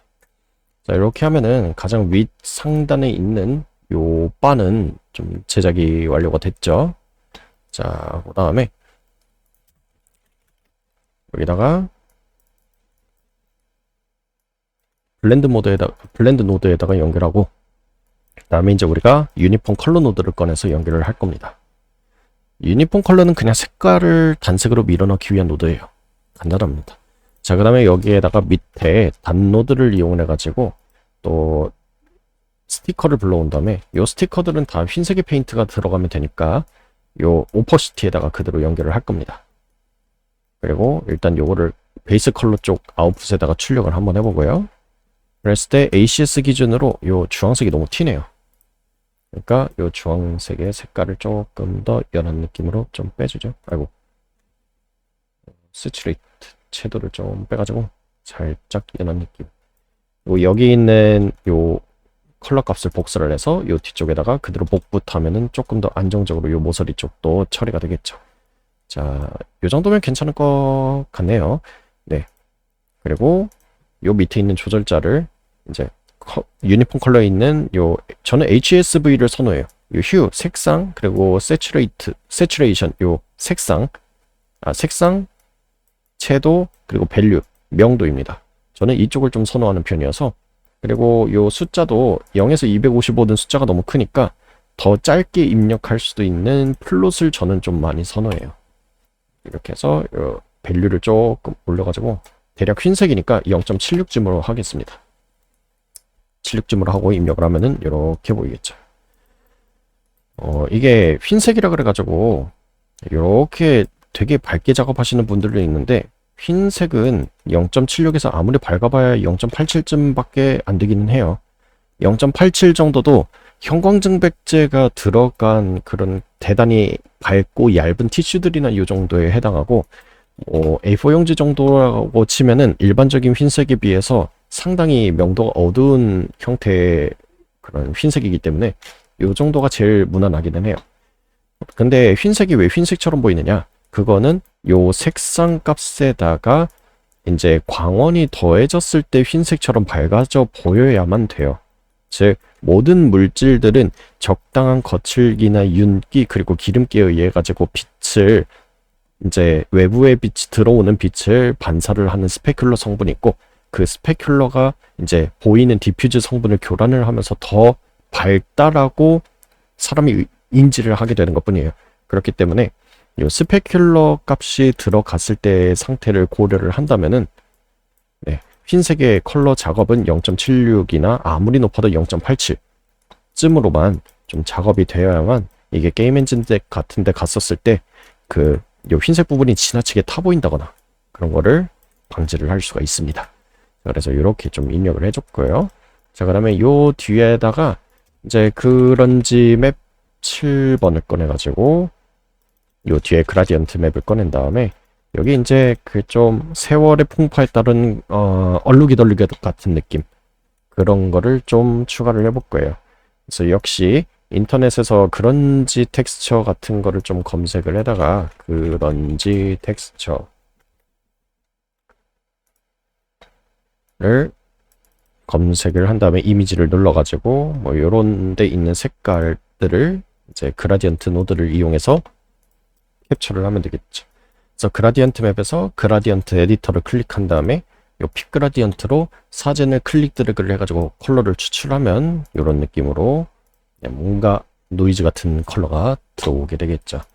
자, 요 컬러를 이용을 해가지고 블렌드 노드를 이용해서 뭐 적절히 오버레이 블렌드 같은 걸로 이렇게 블렌딩을 해준 다음에 오퍼시티 값을 좀 낮춰가지고 노이즈들, 그리고 이 노이즈들이 가지고 있는 틴트 컬러들이 기본 컬러에 간섭을 해가지고 더 다양한 베리에이션이 나올 수 있도록 이렇게 좀 해주시면 됩니다. 이걸 다시 컬러로 출력을 해보자. 그러면 이런 느낌으로 이제 그런 노이지한 디테일들이 이렇게 들어가서 완성이 된 걸 확인하실 수가 있죠. 오케이. 자, 그 다음에 이 녀석들, 요 버클들에 대한 컬러 값도 한번 이제 매핑을 해야 되겠죠. 그러기 위해서는 얘네 자체가 컬러 성분을 칠하기 좋은 형태로 마스크가 되어야 되는데, 요 뒤에 있는 애들은 다 회색 정보라든가 요 회색 기준으로 더 들어갔다는 겁니까? 즉 요 전체 면적을 마스크로 따기에는 약간 좀 부적절한 형태들이 좀 많아요. 그렇기 때문에 그 작업을 하기 위해서는 얘네들을 아예 좀 마스크화 할 필요가 있어요. 그래서 먼저 여기에다가 조금 드래그를 해다가 얘네도 먼저 히스토그램 스캔을 이용을 해가지고 그냥 포지션 값을 쭉 늘려가지고 이렇게 마스크화 해줄게요. 요 세 개 다 이렇게 마스크화 해주면 됩니다. 이렇게 하면은 마스크화가 완료가 됐죠. 딱 컬러 영역 지정을 위한. 근데 대신에 얘 같은 경우는 또 요 안쪽에 있는 면적과 바깥쪽에 있는 면적의 컬러를 좀 다르게 가긴 할 거예요. 그러다 보니까 마스크가 얘는 한 종류가 아니라 요 안쪽을 딴 두 종류가 돼야 되긴 해요. 그래서 한 개를 더 복사해서 요번에는 포지션 값을 좀 낮추되 요 흰색 부분을 기준으로 마스킹이 돼야 되니까 컨트라스트를 그대로 올려가지고 포지션 값을 낮추는 식으로, 즉 조금 더 안쪽 면이 잡힐 수 있도록 이렇게 마스크화를 좀 해주시면 돼요. 마찬가지로 뭐 요 친구도 해당하겠죠. 이 친구는 바깥쪽은 좀 어둡게 두되 안쪽에 있는 데이터만 그렇게 그 전등처럼 만들 거니까 요거는 하나를 조금 복사해서 얘는 포지션 값을 최대로 올리지 말고 0.5를 기준으로 낮추면 가장자리만 쪼그라들어요. 이렇게 안쪽으로 조금 쪼그라뜨리고, 그리고 커브를 이용을 해가지고 약간 가장자리 부드럽고 안쪽도 부드럽게 제작을 하기 위해서는 커브 자체를 이렇게 안쪽도 부드럽게 바깥쪽도 부드럽게 같은 식으로 커브를 이렇게 S자 커브로 하면은 되게 부드러운 그라디언트가 돼요. 이렇게 해서 이제 텍스처링은 컬러링을 위한 마스크 제작을 완료를 했고요. 요 뒤에 또 단노드를 이용을 해가지고 여기다가는 이제 뭐 볼트라고 이름을 지어주고, 요 밑에다가는 뭐 데코 뭐라고 할까요? 데코 아웃. 그리고 여기는 또 단노드를 이용을 해서 데코 인. 그리고 요 밑에다가는 또 단노드를 꺼내서 여기는 램프 아웃. 그리고 여기는 또 연결을 해서 램프 인. 근데 램프가 헷갈리더라고요. 이게 R인지 L인지 약간 헷갈리는데 이렇게 일단 해봅시다. 자, 여기 뒤로 와서 단노드를 하나 꺼내가지고 여기 블렌드 노드를 또 꺼내준 다음에, 자, 이번에는 그걸 만들어 봅시다. 그 메탈 컬러 볼트를 꺼내가지고 연결을 한 다음에 여기에는 이제 PBR 이제 메탈 리플렉턴스라고는 걸 꺼내서 실제 PBR에서 실제 금속이 가지고 있는 그런 스페큘러 컬러 값이죠. 반사값. 그 값을 아이언으로 바꿔서 금속으로 바꿔서 연결을 하고 출력을 하겠습니다. 그러면 금속의 색상이 이렇게 매핑이 되었죠. 아직 우리가 메탈릭으로는 연결하진 않았기 때문에, 근데 뭐 컬러 볼 때는 메탈릭도 같이 연결은 해야 돼요. 그래서 여기에다가도 이제 메탈 영역으로 쓸만한 것이 요 데코 인까지도 같이 포함해야 되기 때문에 먼저 요 뒤에 블렌드 노드를 이용해서 먼저 볼트랑 요 하나 더 복사해서 데코 인 요 두 개를 리틴으로 블렌딩을 해서 둘 다 메탈이어야 되니까 이렇게 연결을 해보자.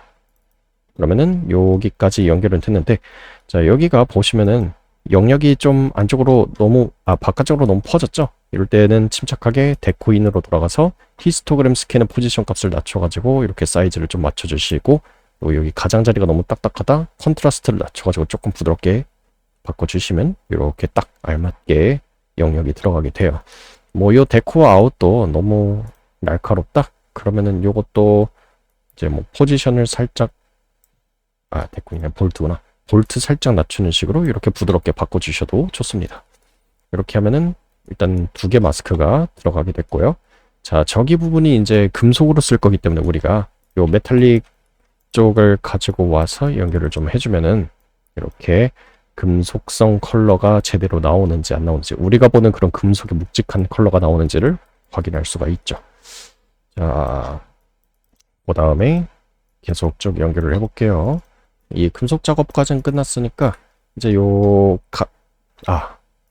이 금속 컬러는 어떻게 보면 요 테두리 쪽에다가 얹어져야만 하기 때문에, 그러면은 순서상으로는 얘가 나중에 돼야 되겠죠.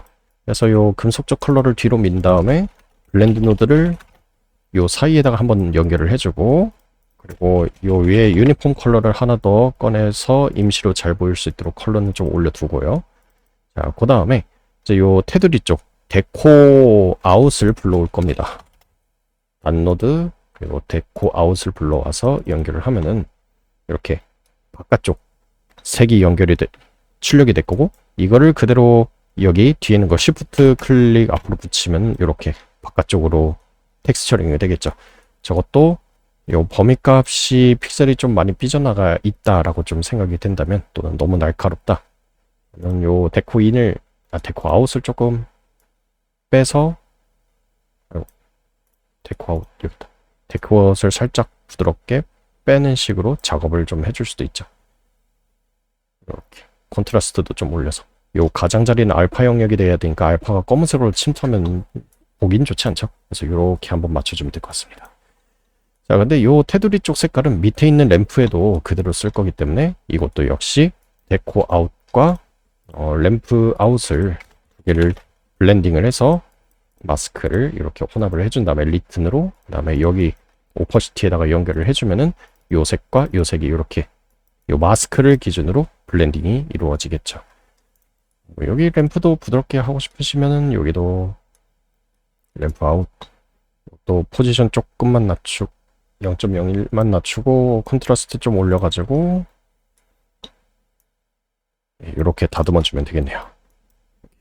이렇게 하면은 이제 바탕색에다가 메탈 색깔이 얹어져 있는 이런 형태가 됐겠죠.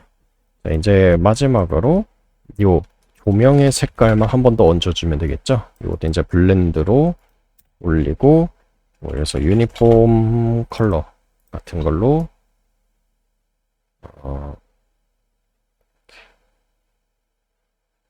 색깔을 컬러로 바꿔야 되겠죠. 연결을 해준 다음에 이 단노드를 이용을 해가지고 램프를 연결을 해주면은 요 안쪽만 이렇게 희끄무레한 조명의 느낌처럼 이렇게 들어가는 게 보이실 겁니다. 이것도 뭐 조명이니까 일단 흰색 바탕색을 흰색으로 좀 둬서 이렇게 제작을 해봤습니다. 뭐 여기에 그 감색값, 빛이 감쇄하는 값, 포로프 값이 너무 그 강하다라고 느껴지면은 요 밑에 어두움 쪽에 조절자 용량을 좁혀가지고 조금 더 바깥쪽으로 빛이 퍼지게 이렇게도 좀 제작을 해볼 수 있겠죠. 좀 더 부드럽게. 이렇게 하면은 이제 베이스 컬러 값이 완성이 되었는데 여전히 노란색이 조금 진한 것 같아요. 그 ACS 컬러 기준으로는. 그래서 얘도 조금 더 채도를 빼는 쪽으로 가보겠습니다.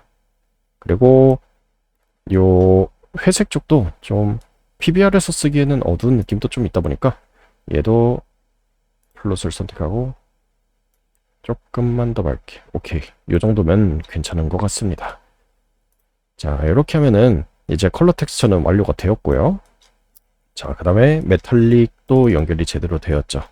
자, 그러면 이제 러프니스 작업으로 넘어갈 거고요. 러프니스 작업을 위해서는 먼저 또 유니폼 컬러를 하나 꺼내가지고 이 컬러를 먼저 회색으로 만들어서 컬러를 임시로 날려줍니다. 자, 그래야만 요 러프니스에 들어갔었을 러프니스가 이제 또 컬러의 영향을 받으면은 컬러의 색깔이 받으면은 이제 빛이 쪼여져도 밑에 바탕색 자체가 밝으면은 얼마나 이게 러프니스가 윤기가 많은 건지 거친 건지 판단하기가 어려워져요. 그렇기 때문에 항상 또 러프니스 작업을 할 때는 회색으로 무조건 바꿔 주시길 권장하고요. 자, 이렇게 해서 러프니스를 이제 작업을 할 건데요. 러프니스 작업은 크게 뭐 많이 어렵지도 않습니다. 약간 취향의 영역 같은 것도 좀 있기 때문이죠. 자, 그 전에 먼저 요 AO 맵부터 한번 생성을 해보죠. 요 데칼들에 의해서 생기는 AO를 먼저 만들어서 연결을 해보고요. 자, 앰비언트 오클루전에서 검색을 해보시면 요 두 개가 있어요. 앰비언트 오클루전 HBAO, 앰비언트 오클루전 RTAO가 있는데 뭐 쉽게 말하면은 9버전이랑 신버전이에요. 이쪽에는 레이트레이스로 계산하고 뭐 이쪽은 그냥 기존 스크린 스페이스 앰비언트 오클루전 중 조금 더 진보된 형태의 호리젠털 베이스드 AO로 이제 AO를 생성한다는 건데 그런 정확함이나 퀄리티는 당연히 이쪽이기 때문에 이걸로 생성을 해주시면 돼요. 이렇게 연결을 해서 RTAO를 이렇게 만들고 참고로 앰비언트 오클루전의 이 차피의 각조차도 이제 그런 표면적의 사이즈와 튀어나오는 그 깊이감, 요철감의 높이에 따라 가지고 요 차표에 되는 각이 다 달라져요. 그렇기 때문에 앰비언트 오클루전도 노멀 맵과 마찬가지로 정확한 물리적인 사이즈를 측정을 해가지고 제작을 해야만 돼요. 그런데 이미 노멀 맵을 만드는 데서 우리가 다 측정을 했기 때문에 결론적으로 여기 있는 값을 여기로 복사하면 된다요. 여기 보시면은 앰비언트 오클루전에 유즈 피지컬 사이즈가 있는데 요거를 true로 바꾸면은 이제 물리적 사이즈를 입력할 수 있는 파라미터가 나오는데 뭐 x, y, z라고는 써있지만 뭐 x, y는 별로 중요하지 않고 z가 제일 중요해요. 요 x, y는 요 표면적인 사이즈예요. 서피스 사이즈. x랑 y를 의미하고요. 요 z가 바로 하이트 뎁스를 의미합니다. 그래서 여기서 요 하이트 뎁스 3.41만 여기다가 붙여넣기를 해주시면은 이제 3.41cm만큼 튀어나왔을 때의 면들의 차폐되는 각도가 나와요. 요거를 기준으로 샘플 개수랑 맥시멈 디스턴스는 256의 1로 둬야 그냥 품질이 제대로 나오게 됩니다. 자, 이 상태로 여기 있는 앰비언트 오클루전 슬롯에다가 연결을 해서 AO를 이렇게 넣어줍니다. 그리고 요걸 앞으로 끌고 올게요. 자, 러프니스 작업을 위해서는 왜냐면 이제 AO를 만든 이유가 요 구석 쪽에서는 조금 더 먼지가 쌓여가지고 거칠기가 높은 경우가 많잖아요. 그거를 위해서 AO를 생성을 해준 거고요. 자, 여기에다가 레벨 노드를 하나 꺼내가지고 색상 반전을 먼저 해줄게요. 요 흰색과 요 검은색과 흰색을 이렇게 서로 반전하면은 이렇게 색상이 반전이 돼요. 요렇게 해서 반전을 한번 해주면은 이제 러프니스는 흰색 쪽이 거칠고 검은색 쪽이 매끈해지는 거잖아요. 그래서 먼지가 쌓이는 요 쪽을 흰색으로 바꿔준 거고요. 이렇게 해서 이제 바탕색을 조금 더 밝게 해가지고 전반적인 페인트나 그런 것들의 거칠기를 좀 올려줍니다. 이 상태로 러프니스에 좀 연결을 할게요. 그러면은 자, 반사도는 항상 눕혀서 봐야만 프레넬 리플렉턴스 제로 디그리 때문에 눕혀봐야만 더 정확한 반사도를 알 수 있다고 그랬죠. 자, 이 상태로 뒀었을 때 그 페인트의 기본적인 질감을 좀 볼게요. 뭐 너무 매끈하지도 너무 거친 느낌은 아니지만 좀 매끈한 윤기가 있는 정도로만 보이도록 이 정도면 괜찮은 것 같네요. 네, 이 정도 윤기면 괜찮은 것 같습니다. 오케이. 자, 그 다음에 이제 요 뒤에다가는 약간 취향대로 뭔가를 좀 끼얹으면 되죠. 뭐 먼지 같은 것들, 뭐 그런지 맵 0.007을 꺼내서 컨트라스트를 낮추고 이 상태로 블렌딩을 할 수도 있겠죠. 이 녀석이랑 이 녀석을 블렌딩 하는데 뭐 요번에는 약간의 기름때 같은 거라고 가정을 하고서 멀티플라이를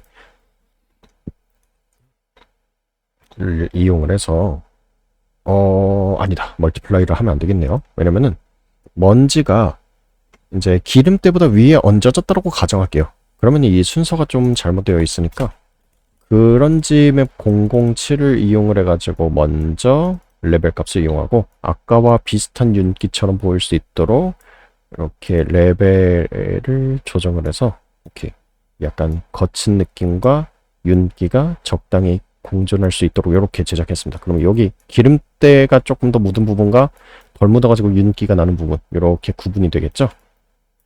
이런 식으로 정면에서도 살짝 보이는 느낌이 있고요. 그리고 눕혔을 때 더욱더 많이 보이는 느낌. 네, 이렇게 보이겠죠. 자, 이 상태를 기준으로 이 레벨을 그냥 이 흰색 조절자를 검은색 쪽으로 그냥 쭉 해서 네, 딱 먼지라는 느낌을 확실하게 내주기 위해서 이 블렌드를 이용을 해서 이렇게 포그라도 백그라운드 블렌딩한 다음에 애드, 덧셈을 이용을 하면은 이렇게 먼지가 이렇게 얹어지겠죠. 그쵸? 먼지가 이렇게 얹어질 겁니다. 자, 그 다음에 이제 앰비언트 오클루전 말고 과거에는 캐비티라고도 부르는 요소 중에 하나인데 뭐 커버처에 있는 컨케이브, 즉 들어간 요소를 출력을 해볼게요.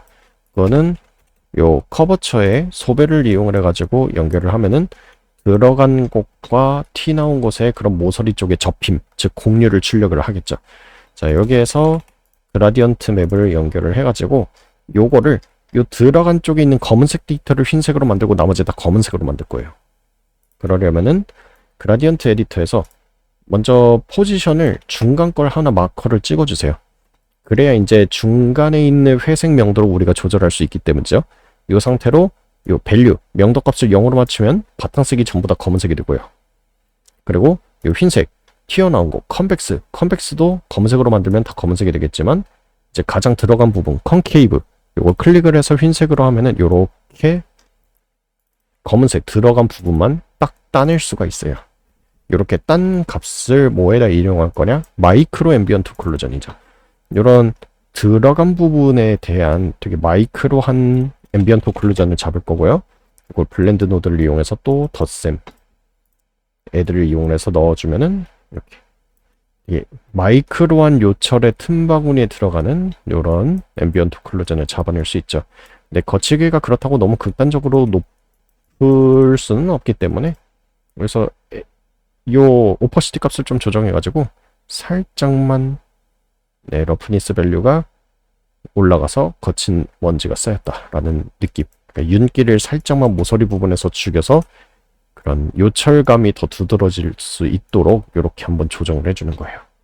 자, 이렇게 하면은 러프니스가 또 이렇게 작업이 되고 있고, 요번에는 뭐 생활감에 의해서 긁힌 자국, 스크래치 제너레이터, 요 스크래치 제너레이터를 이용해서 뭐 스플라인 넘버 뭐 최대값으로 많이 해주고, 뭐 위스 스플라인 위스를 늘려야 요 픽셀이 1픽셀처럼 깨지지 않고 좀 잘 나와요. 위스가 너무 가느다라면은 되게 좀 갈라지고 지저분한 느낌이 있어서 저는 그냥 최대값을 쓰는 걸 권장하고요. 이 상태로 블렌드 노드로 요것도 뭐 서트랙트로 매끈하게 할 수도 있고 아니면 애드로 거친 느낌이 들도록 또 할 수가 있겠죠. 이렇게 해서 생활감에 의해서 긁힌 느낌을 추가하는데 이것도 너무 높은 러프니스 밸류보다는 살짝 각도에 따라 보일락말락한 정도로만 이렇게 작업을 해주시면 돼요. 자, 이렇게 하면은 이제 정면 기준으로도 이렇게 스크래치가 긁힌 자국, 윤기가 살짝 있다 나타났다는 이런 양호한 상태로 러프니스 작업이 되었겠죠. 자, 그 다음에 이제 마지막으로 요 플라스틱 부분이나 금속 부분은 기본적으로는 조금 더 매끈한 느낌의 재질일 수 있기 때문에 저 재질감을 한 번 더 추가를 해보도록 하죠. 그 재질감은 뭐 여기다가 추가할게요. 뒤에서는 이제 먼지가 쌓이고 끓였기 때문에 그 위에 레이어처럼 얹어졌다라고 가정을 하고, 그리고 기본 재질 자체는 매끈함을 가지고 있다라고 생각을 해보는 거죠. 자, 그러기 위해서는 요 램프 가져오고, 요 데코인을 가져오고, 볼트를 가져와야 되겠죠. 자, 그래서 여기서 밧을 이용해서 볼트를 가져왔고요. 그 다음에 한 번 더 복사를 해서 이번엔 데코인, 그리고 또 한 번 더 복사를 해서 이번에는 램프. 네, 램프는 요 전체 면적이 다 플라스틱 반딱반딱이가 돼야 되니까 요거는 또 한 번 더 히스토그램 스캔을 이용해 가지고 전체 마스크 면적을 이렇게 확장을 해주죠. 이렇게 하면은 전체 면적을 다 메꿨습니다.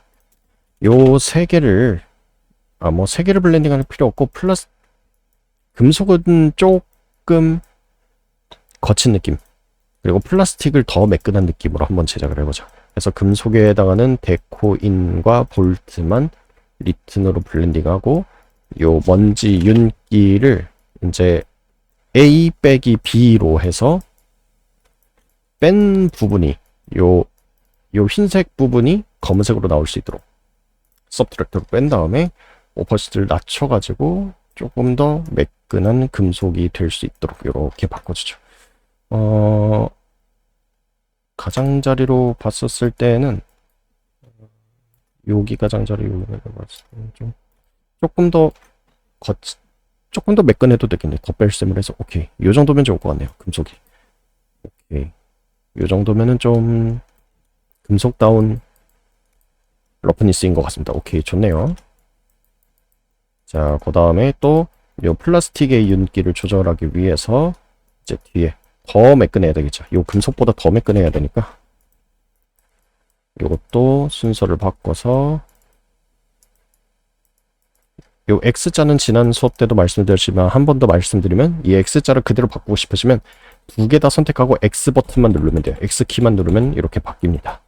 그래서 A 빼기 B 순서를 바꿔야 되니까 이래야 A 빼기 B가 되면서 마스크 부분을 검은색으로 날릴 수 있겠죠. 요거를 연결하면은 이렇게 아주 매끈한 뭔가가 됐네요.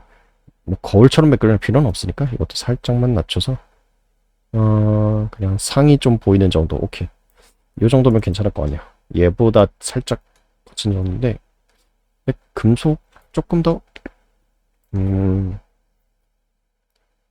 거칠어도 될 것 같네요. 금속을 조금 더 거칠게, 상대적으로 조금 더 거칠어져라. 이 정도로 맞추죠. 그러면은 아주 매끈한 플라스틱과 이렇게 약간 거친 금속, 그리고 많이 거칠면서 생활감이 있는 이런 페인트로 러프니스가 이렇게 작업이 완료가 되었습니다. 자, 이제 이 상태로 다시 컬러로 원복을 하는 거예요. 자, 이렇게 컬러로 원복을 했죠. 자, 뭐 요 바탕색은 우리가 컬러로 쓰지 않고 요 안에 있는 면적들만 그대로 쓸 거기 때문에 뭐 검은색은 굳이 필요가 없지만, 자, 이제 마지막으로 우리가 뭘 할 거냐면요. 이게 과연 PBR에서 사용하기 적합한 텍스처의 밝기인지 아닌지를 한번 체크할 거예요. 그러기 위해서는 PBR 베이스 컬러 메탈릭 밸리데이트라고 하는 노드가 있어요. 말 그대로 PBR에 적합한지 아닌지를 검사하는 노드입니다. 요걸 꺼내고요. 여기 베이스 컬러에 연결을 하고 여기 메탈릭을 연결을 해줍니다. 그다음에 여기 보시면 밸리데이션 모드라고 있는데, 알베도는 베이스 컬러만 취급을 하고 메탈릭 성분을 따로 취급하지 않아요. 그래서 둘 다 적합한 컬러인지를 보기 위해서는 얘를 눌러서 컴바인드로 바꿔야 이제 둘 다 검출합니다. 컴바인으로 바꿨고요. 자, 요랬을 때 이제 그것이 있습니다. 빨간색이면은 지나치게 어둡거나 지나치게 밝다 둘 중 하나예요. 자, 그리고 여기서 알베도 다크레인지 트레이숄드라고 있는데 30 sRGB 같은 경우는 어떤 경우냐? 보통 키보드나 그 시꺼먼 모니터 있잖아요. 모니터 플라스틱 같은 것들. 보통 피아노 블랙이라고 부를 법한 그런 되게 어두운 색깔들을 작업할 때는 30 sRGB 기준으로 작업을 하지만, 근데 일반적인 재질들이 30 sRGB보다는 생각보다 대부분의 사물들이 밝죠. 우리가 일상에서 쓰는 것들이. 그렇기 때문에 그렇게 되게 카본 파이버나 아니면은 피아노 블랙 또는 그런 카보네이트 계열의 그런 되게 어두운 탄소 계열의 어두운 검은색을 낼 게 아니라면은 50 sRGB로 바꿔줘야 돼요. 그런 거 보면 이제 조금 뭐 모서리 쪽이 더 어둡게 나온다 그러는데, 뭐 모서리야 찌꺼기 쪽이니까 뭐 이렇게 봤었을 때 아직까지도 모든 컬러가 다 양호하다는 얘기네요. 초록색이면. 그리고 메탈릭 플렉턴스 레인지도 60에서 100이 그런 건 페인트 메탈 있죠. 거의 총기류의 그런 어두운 블랙 메탈. 그런 거를 측정할 때는 60에서 100 리플렉티비티까지 검출을 해야 되지만, 그 정도로 우리가 어두운 금속을 제작하려고 하지 않는다라고 하면은 70에서 100% 리플렉티브로 바꿔서 밝은 금속에 적합한 레인지인지 아닌지 검출을 해야 돼요.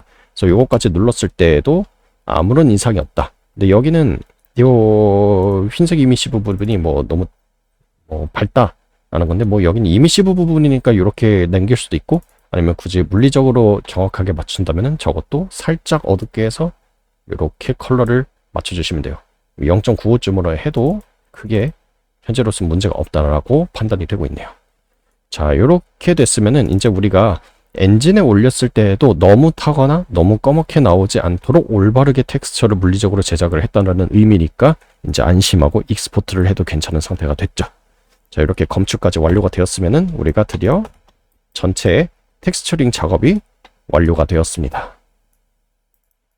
자, 이제 익스포트를 위해 가지고 마지막 단계. 언리얼 엔진에서는 이제 16비트 이미지는 특수한 케이스가 아닌 이상 컬러랑 노멀 마스크 맵을 처리하는 데는 8비트 이미지만을 지원합니다. 그렇기 때문에 올바르게 사용하기 위해서는 이제 아웃풋 포맷을 8비트로 커팅할 필요가 있고, 이렇게 연결을 해주고. 자, 노멀도 커팅을 해서 연결을 해주고요. 됐죠? 자, 그 다음에 이제 마스크 맵을 출력을 해야 되겠죠? 여기서 RGBA 머지 노드를 이용을 해가지고 이제 오클루전, 뭐 선이 지저분해지는 거가 싫으시면은 역시 단노드를 이용을 해가지고 작업을 해줘도 돼요. AO라고 입력을 하고 이 뒤에 단노드 꺼내서 AO를 연결을 하고요. 그 다음에 러프니스가 초록색 채널에 들어가게 되겠죠? 러프니스, 이 채널 패킹을 왜 앰비언트 오클루전 그리고 러프니스 메탈릭 그리고 마지막에 이미시브 순으로 하느냐, 요거는 나중에 한번 설명을 드릴게요. 요거는 이제 텍스처 압축에서 인간의 시지각적인 부분에 의해 가지고 어떤 채널에 더 그런 비트수를 더 높은 정밀도로 몰빵을 해야만 이제 각 디테일, 어떻게 보면 텍스처 압축이 그런 시지각적인 요소의 차이를, 인지적인 부분을 이용을 해가지고 이제 사람이 더 민감하게 보기 어려운 것들은 파란색에다가 몰아넣고, 그래서 파란색의 채널을 깎아버리고 그 사람이 되게 인지적으로 많이 보게 되는 색상이 초록색에는 높은 비트수를 하게 되고 약간 그런 이야기들이 있거든요. 그래서 그거는 나중에 한번 더 다뤄보겠습니다. 텍스처 압축 같은 관련으로 강의를 한번 할 때 그 내용들도 한번 다루어 드릴게요. 먼저 이렇게 메탈도 해서 요 밑에서 메탈 이렇게 가져왔죠. 오케이. 요 다음에 이제 요 A 채널에는 요 알파 채널에는 요 램프 얘가 이제 이미시브 그 발광체 마스크 부분이 되어야 되기 때문에 그래서 얘가 램프죠. 램프를 받아야 되겠군요. 그리고 이미시브를 마스크 맵을 이용해 가지고 본체랑 곱하기를 해 가지고 이미시브 색상을 출력할 거기 때문에 여기 무슨 색상을 할까요?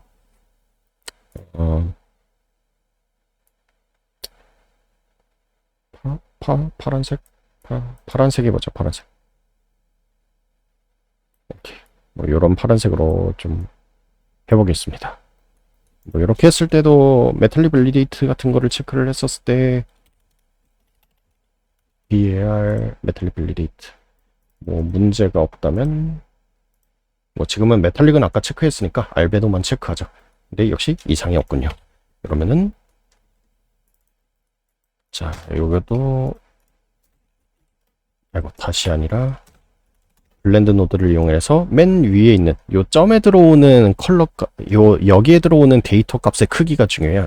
요걸 기준으로 나머지 비트가 다 정해지기 때문에 지금 앰비언트 오클루전이 16비트니까 나머지 애들도 다 16비트로 인지가 되고 있는 거고요. 그래서 요거를 앰비언트 오클루전만 8비트로 이렇게 깎아버린 다음에 연결을 해주면은 이렇게 8비트 이미지로 변경이 되겠죠. 요 뒤에 이제 아웃풋 노드를 하나 더 꺼내서 텍스처 익스포트를 위해 여기다가 아이덴티파이어 M, 레이블 M, 그래서 마스크 맵, 그리고 노멀도 그냥 노멀 말고 N이라고 추격어를 써서 N이라고 바꿔주고요. 그리고 베이스 컬러도 베이스 컬러보다는 B로 좀 짧은 문장으로 알아보기 쉽도록 하면은 이제 텍스처 익스포트 준비까지 모두 완료된 깔끔한 텍스처 세트가 제작이 되었죠. 자, 이 상태로 이제 데칼세트 우클릭 익스포트 아웃풋을 해가지고 뭐 바탕화면 저는 뽑을게요. 요 MBN 요 세 장을 익스포트를 하면은 이제 바탕화면에 이렇게 데칼 시트가 이렇게 한 장, 그리고 요게 마스크 맵인데 다 알파 채널로 여기만 있고 나머지 나라가 보이는데 지워진 건 아니고 실제로는 복원이 되는 거니까 당황하지 않으셔도 되고요. PNG일 때 이렇게 보여요. 요렇게 알파가 날아가는 거는 프리멀티플라이 알파라 그래가지고 컬러 데이터를 남기면서도 빵꾸를 내는 기법인데 뭐 타가 파일이면은 전부 다 보일 겁니다. 타가 파일은 보이지만 PNG라서 이렇게 보이는 것 뿐이니까 당황하지 않으셔도 되고요.